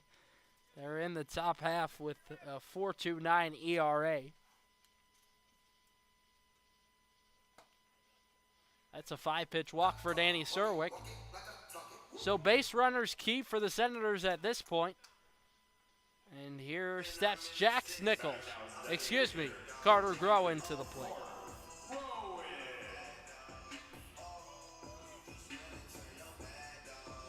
Groen 0 for 2, couple of strikeouts, so walk in the 4th inning. Just feels like the bigger the moment gets, the more Groen produces. This is hit sharply to third. It's snared by Santiago Cruz, steps on the bag, and guns down Groen for an inning-ending double play. Yeah, that's where that exit velocity can really get in the way. There's a hard hit ball to third base and just able to step on third and whip it across the diamond to first base for a fairly easy double play there for the Cropdusters. Senators going to have to make their comeback in the 9th. So Groen put that one right on the barrel, but that does it for the 8th inning. We head into the 9th. 3 outs remain for Southern Maryland. They'll try to keep the score right where it is with the pitching. 10-4, Cropdusters.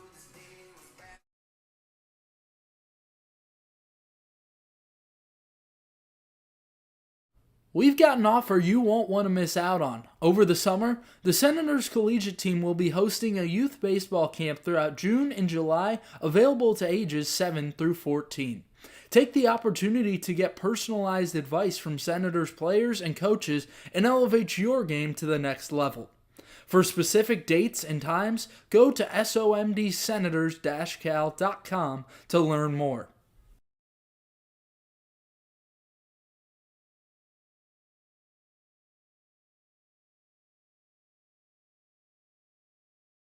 Need industry-leading equipment for leaf blowers, lawnmowers, boat trailers, and more? Guy Brothers Marine can help. Need maintenance or repair on equipment? Guy Brothers Marine can help. Family owned and operated, they take pride in everything they do. They have a reputation for fixing what others can't. For more on equipment and repair, check out GuyBrothersMarine.com today. Guy Brothers Marine, their commitment to serving customers is priority one.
So we head down the stretch, Senators and Cropdusters tonight. It's the 9th inning, 10-4, Cropdusters lead. And Max, it's just been all Olney tonight, and they've put it on an offensive onslaught these last couple innings with 2 runs each over the last 3 innings. Yeah, the Senators looked good through the first 3 innings, but the Cropdusters started just pulling away in that 4th inning where they were able to exit Alan Miller, and they never really looked back since that 4th inning. Yeah, got 3 there back in the 4th. And leading things off here is Santiago Cruz, who gets into one out to right field. Serwick makes a nice grab, gliding back for out number 1. Yeah, Serwick definitely looking at home out there in right field with that second put out he's recorded since he's moved out there as a defensive substitution for Calvin Cook. Yeah, him and Cook switched positions earlier in the game because Cook just struggled so much out in right field.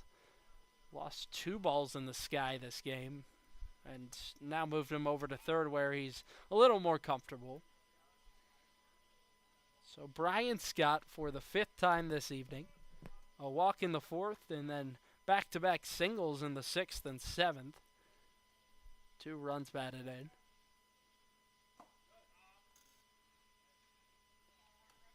Bryce Harder, 6 feet, 180 pounds, Simpsonville, South Carolina native. One of these guys not from the area for Scott Middleton. Really placed an emphasis on that in recruiting this offseason. There's also a lot made of the returners for the Senators this summer. Well, not many of them remain with the team. Carter Groen still with Southern Maryland. Mark Lubier, he just left. So it's just down to Carter Groen on the hitting side. And they started with Nathan Brewer and Kai Queen as well. But it has really just been a lot of injuries that have cost the Senators a lot this summer. Yeah, really unfortunate for those college players, trying to just develop some skills over the summer. Really not super competitive games for them in terms of they're really focused on their collegiate career, and that's where they build up a lot of the hype around their prospects for baseball beyond college. But unfortunately, getting injured in the summer, you hope that none of those injuries will impact their next spring season. Yeah, and that's what was up with Nathan Brewer. He came into town, was still a little banged up, a hand injury from the college season. And then Scott Middleton played him in a couple of games, could tell that Brewer wasn't 100%, had a number of conversations with Nathan, and decided it best for him not to play with the Senators for the remainder of the summer. That was early in the season, so Nathan Brewer only played in 3 games with Southern Maryland this year. It was just mostly a conversation between him and Middleton saying, hey, next year college season is much more important than this. Just get healthy for that season. Yeah, you heard it from Nick earlier, but this coaching staff that focus on having the trust and being able to have conversations like that where really, understanding that sometimes there's things bigger than being able to play one game in June. It's getting healthy, being able to show what you can really do on that diamond come, late February, early March next season in a collegiate season. And I'll just tell you, there's a reason Adam Trock decided to make the everyday trip down to Waldorf, Maryland, about an hour drive from Bethesda.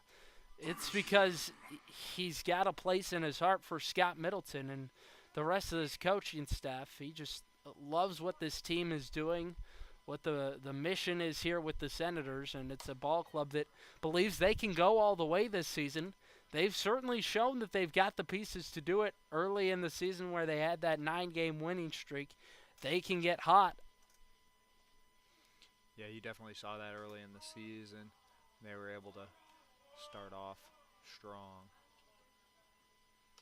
And there Walter is hit by a pitch. So 2 men on with 1 out in the 9th inning. Cropdusters trying to threaten and score a couple more.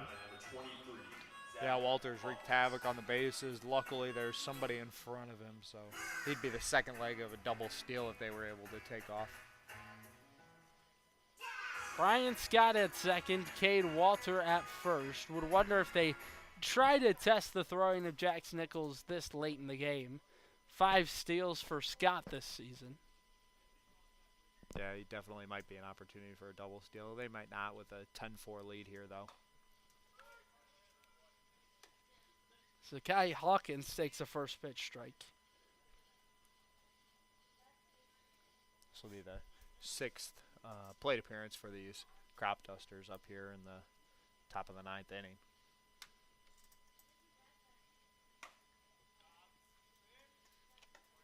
Definitely been a showcase for the Cropdusters offense this evening. For the Cropdusters, tomorrow night they'll head on the road once more to play the Grays over at Woodbridge High School. It's in Virginia. It's a little shot off the end of the bat. Kraus will take it himself, 2 down. Yeah, very poorly hit ball there, but fortunately enough for the Cropdusters, the Senators only able to get one out there, and that'll bring up Jimmy Kirk here, who's, driven some balls hard this evening, looking to add some more insurance runs there for the Senators. Put the Cropdusters further out ahead of the Senators.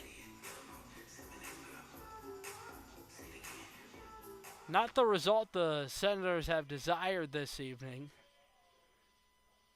We really want to keep an eye on that game, Thunderbolts and Grays. First contest was the Thunderbolts taking it out victorious 10-3. And the other game between them this evening, 6-5, Grays the winners. So with that, Southern Maryland inches closer to being in getting the bye for the playoffs. Every team will make the postseason. It's that all-important 4 seed in the playoffs. We'll certainly have to check and see with Scott Middleton, and I'm sure he'll talk to the league after this to see if the Senators are in or not. It's been very confusing trying to figure out this new playoff format and how the winning percentages are working, all of that. They've kind of jumbled up because most of the time right at the end of the season, everyone's played the same amount of games. That is not the case here. So just have to wait and see if that Thunderbolts win over the Grays tonight was enough, or if the Senators will have to win tomorrow night. And this is a shot deep into the right center field alley. Long run for Trock, and it's down. Kirk will glide into second. He's got a 2-run double. Yeah, about the same spot Kirk drove that that triple earlier in the game to right center field. He put that double to about the same spot high into that Maryland summer sky, able to drive in 2 runs there. It'll put the Cropdusters up 12-4 over the Senators here in the top of the 9th. And some of these at-bats still important for these guys. It matters for the season stats, and so trying to boost those up and show colleges and teams maybe even at the next level what you got. And you got to love that out of Jimmy Kirk, taking the ball the other way deep into the gap. Yeah, Jimmy Kirk, not a guy who's trying to impress anybody in that transfer portal, given his loyalty to his schools and his summer clubs. But it's always, as a ball player, you never want to be the one to record the last out of a game or anything like that. So able to get on base there with a big fly to right center is definitely something good for him going into his next contest.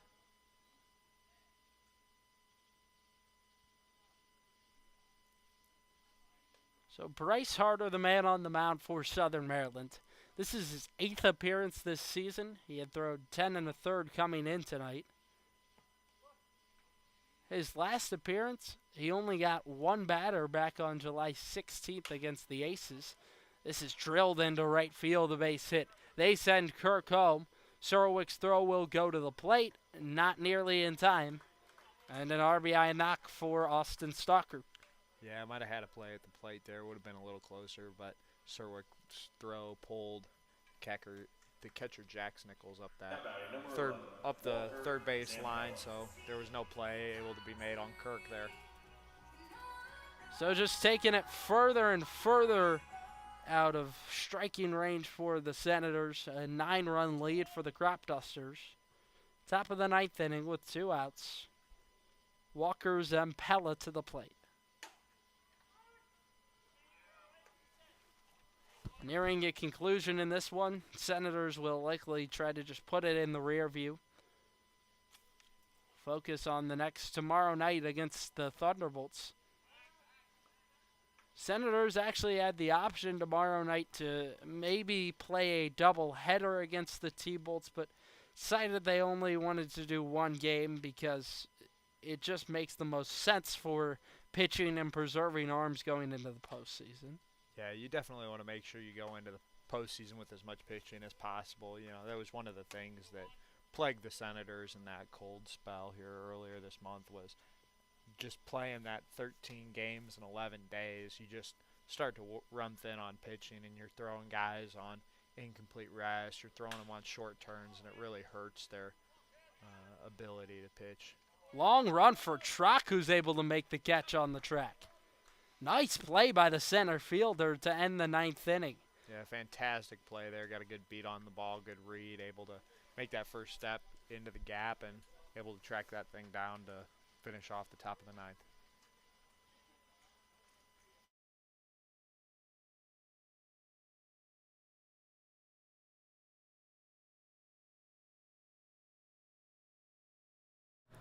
Seeking investment management help? Well, look no further than GDS Investments.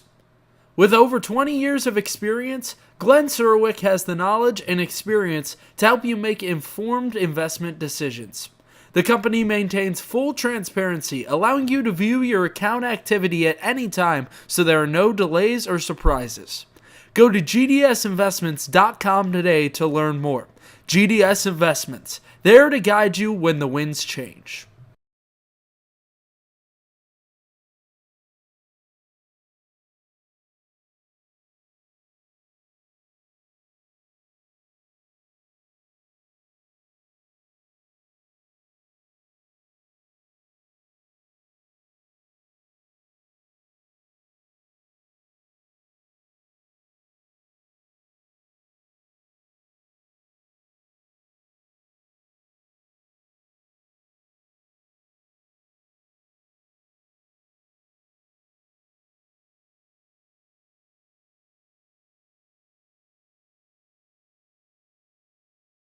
If you want to stay up to date with all things Senators, follow the collegiate team's social media accounts.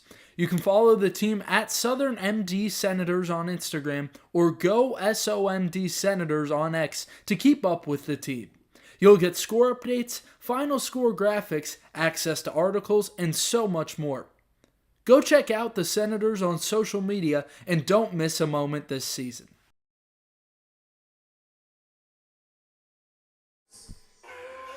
Jax Nichols in to lead off the 9th inning for the Senators. There you go, bottom 9. Southern Maryland trailing by 9 runs against the Olney Cropdusters. Yeah, the Senators starting off at the bottom of their lineup here, looking for a late game rally. This would be a historic type of comeback here, one the players would certainly remember if they were able to make a comeback here. Yeah, certainly a tough one for the Senators tonight. No doubt about that. Nichols 0 for 3 this evening.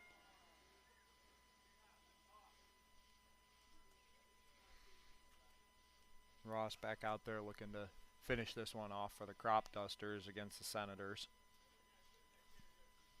And you certainly got to think focus has been tough for Nichols tonight as he skies one into shallow left center. Long run for Hawkins, who makes the over-the-shoulder grab. Willie Mays-like, one away. What an impressive play there by Hawkins, back to the infield. One of the hardest catches to make in baseball. You know, that basket catch over the shoulder, running straight back. Unfortunately for Nichols, that's going to probably finish his night at 0 for 4 there. Boy, Hawkins has just had one heck of a day in the field. Been unbelievable. So Cale Vinson comes to the plate for his 4th time tonight. Had a single back in the 2nd inning. Scott Middleton finally saying out of Vinson what he had told me about early when he joined the team. That was a couple weeks back. Just needed some guys because Jack Ewart left the season early. Had to report to college down at Wofford. As well as you lost Kai Queen, who was a utility guy for Southern Maryland. So with those injuries and players departing, they brought in Vincent, and he has been a revelation for the Senators as of late. Yeah, it's an interesting dynamic you have here in these collegiate summer leagues, where sometimes if you got to go into that minor leagues, you don't really have a minor leagues, right? In the big leagues, you have a minor league team to go back to find some other players, but sometimes it takes going outside your system here in the collegiate league, and that's what Vincent's done this year for the Senators. He's been a late season addition to the team that's certainly been impactful to help them field a complete roster. That's a 5-pitch walk. Vincent works aboard. Yeah, and you're certainly right. It's a different dynamic for these summer collegiate teams compared to the MLB, where, right, it's pretty simple. It's pretty straightforward. You just bring a guy up from AAA that's likely been in the MLB before most of the time. Here, it's way different. You're kind of on your own. You got to go find a guy. Right, all these personnel directors in these major league teams, they know who their guys are. They know who option number 1, 2, 3, 4 are. If somebody is to go down, get injured, have a cold spell, they know what that depth is. But in a league like this, sometimes you got to make those connections, like we heard about the old high school teammates reuniting for the Senators. Sometimes you got to be able to go out and get guys like Cale Vincent to fill a hole on your roster when some of those guys either leave early to go back to school or you have injuries that just leave your roster a little short of where you'd like to be. Yeah, and you mentioned the connection's just so huge in terms of trying to get guys in the middle of the season where they may be doing whatever. It may just be taking the summer off, whatever it is. To be able to find those guys in the middle of the summer is really tough, but having those connections makes it much easier. Scott Middleton, really good relationship with the coach over there at Middle Tennessee State. This guy as well, Calvin Cook, from that very school. Yeah, those relationships are key in any type of these situations like this where you really have somebody else's players, where these players really focus on their collegiate season. This is in the air, left side of the infield. Santiago Cruz puts it away for out number 1. Excuse me, out number 2. Go ahead. Senators down to their final out here, looking to pull off a historic comeback. So back to the top of the order in Nick Flores. Cropdusters just 1 out away from being victorious in Southern Maryland tonight and locking up that 3 spot in the postseason. They're actually even close, nipping at the heels of the Aces. But a 21-12 record coming in tonight. Flores lines one into the right center field gap. That's down and will roll a mile. Scott cuts it off, and now his throw goes to second, nearly in time. Flores in safe. Yeah, I think the throw might have been there in time. Unfortunately, it was picked there by the shortstop, a little too close to the outfield grass there, so Flores was able to slide in a little towards the pitcher's side of second base and get in there safely. So Adam Trock comes up. He was 5 for his last 11 coming in tonight. He stayed hot. Got a single in the 8th inning. Walked in the 5th. He's stolen 2 bases tonight. Something he does when given the opportunity every single time. Leads the team in steals with 20.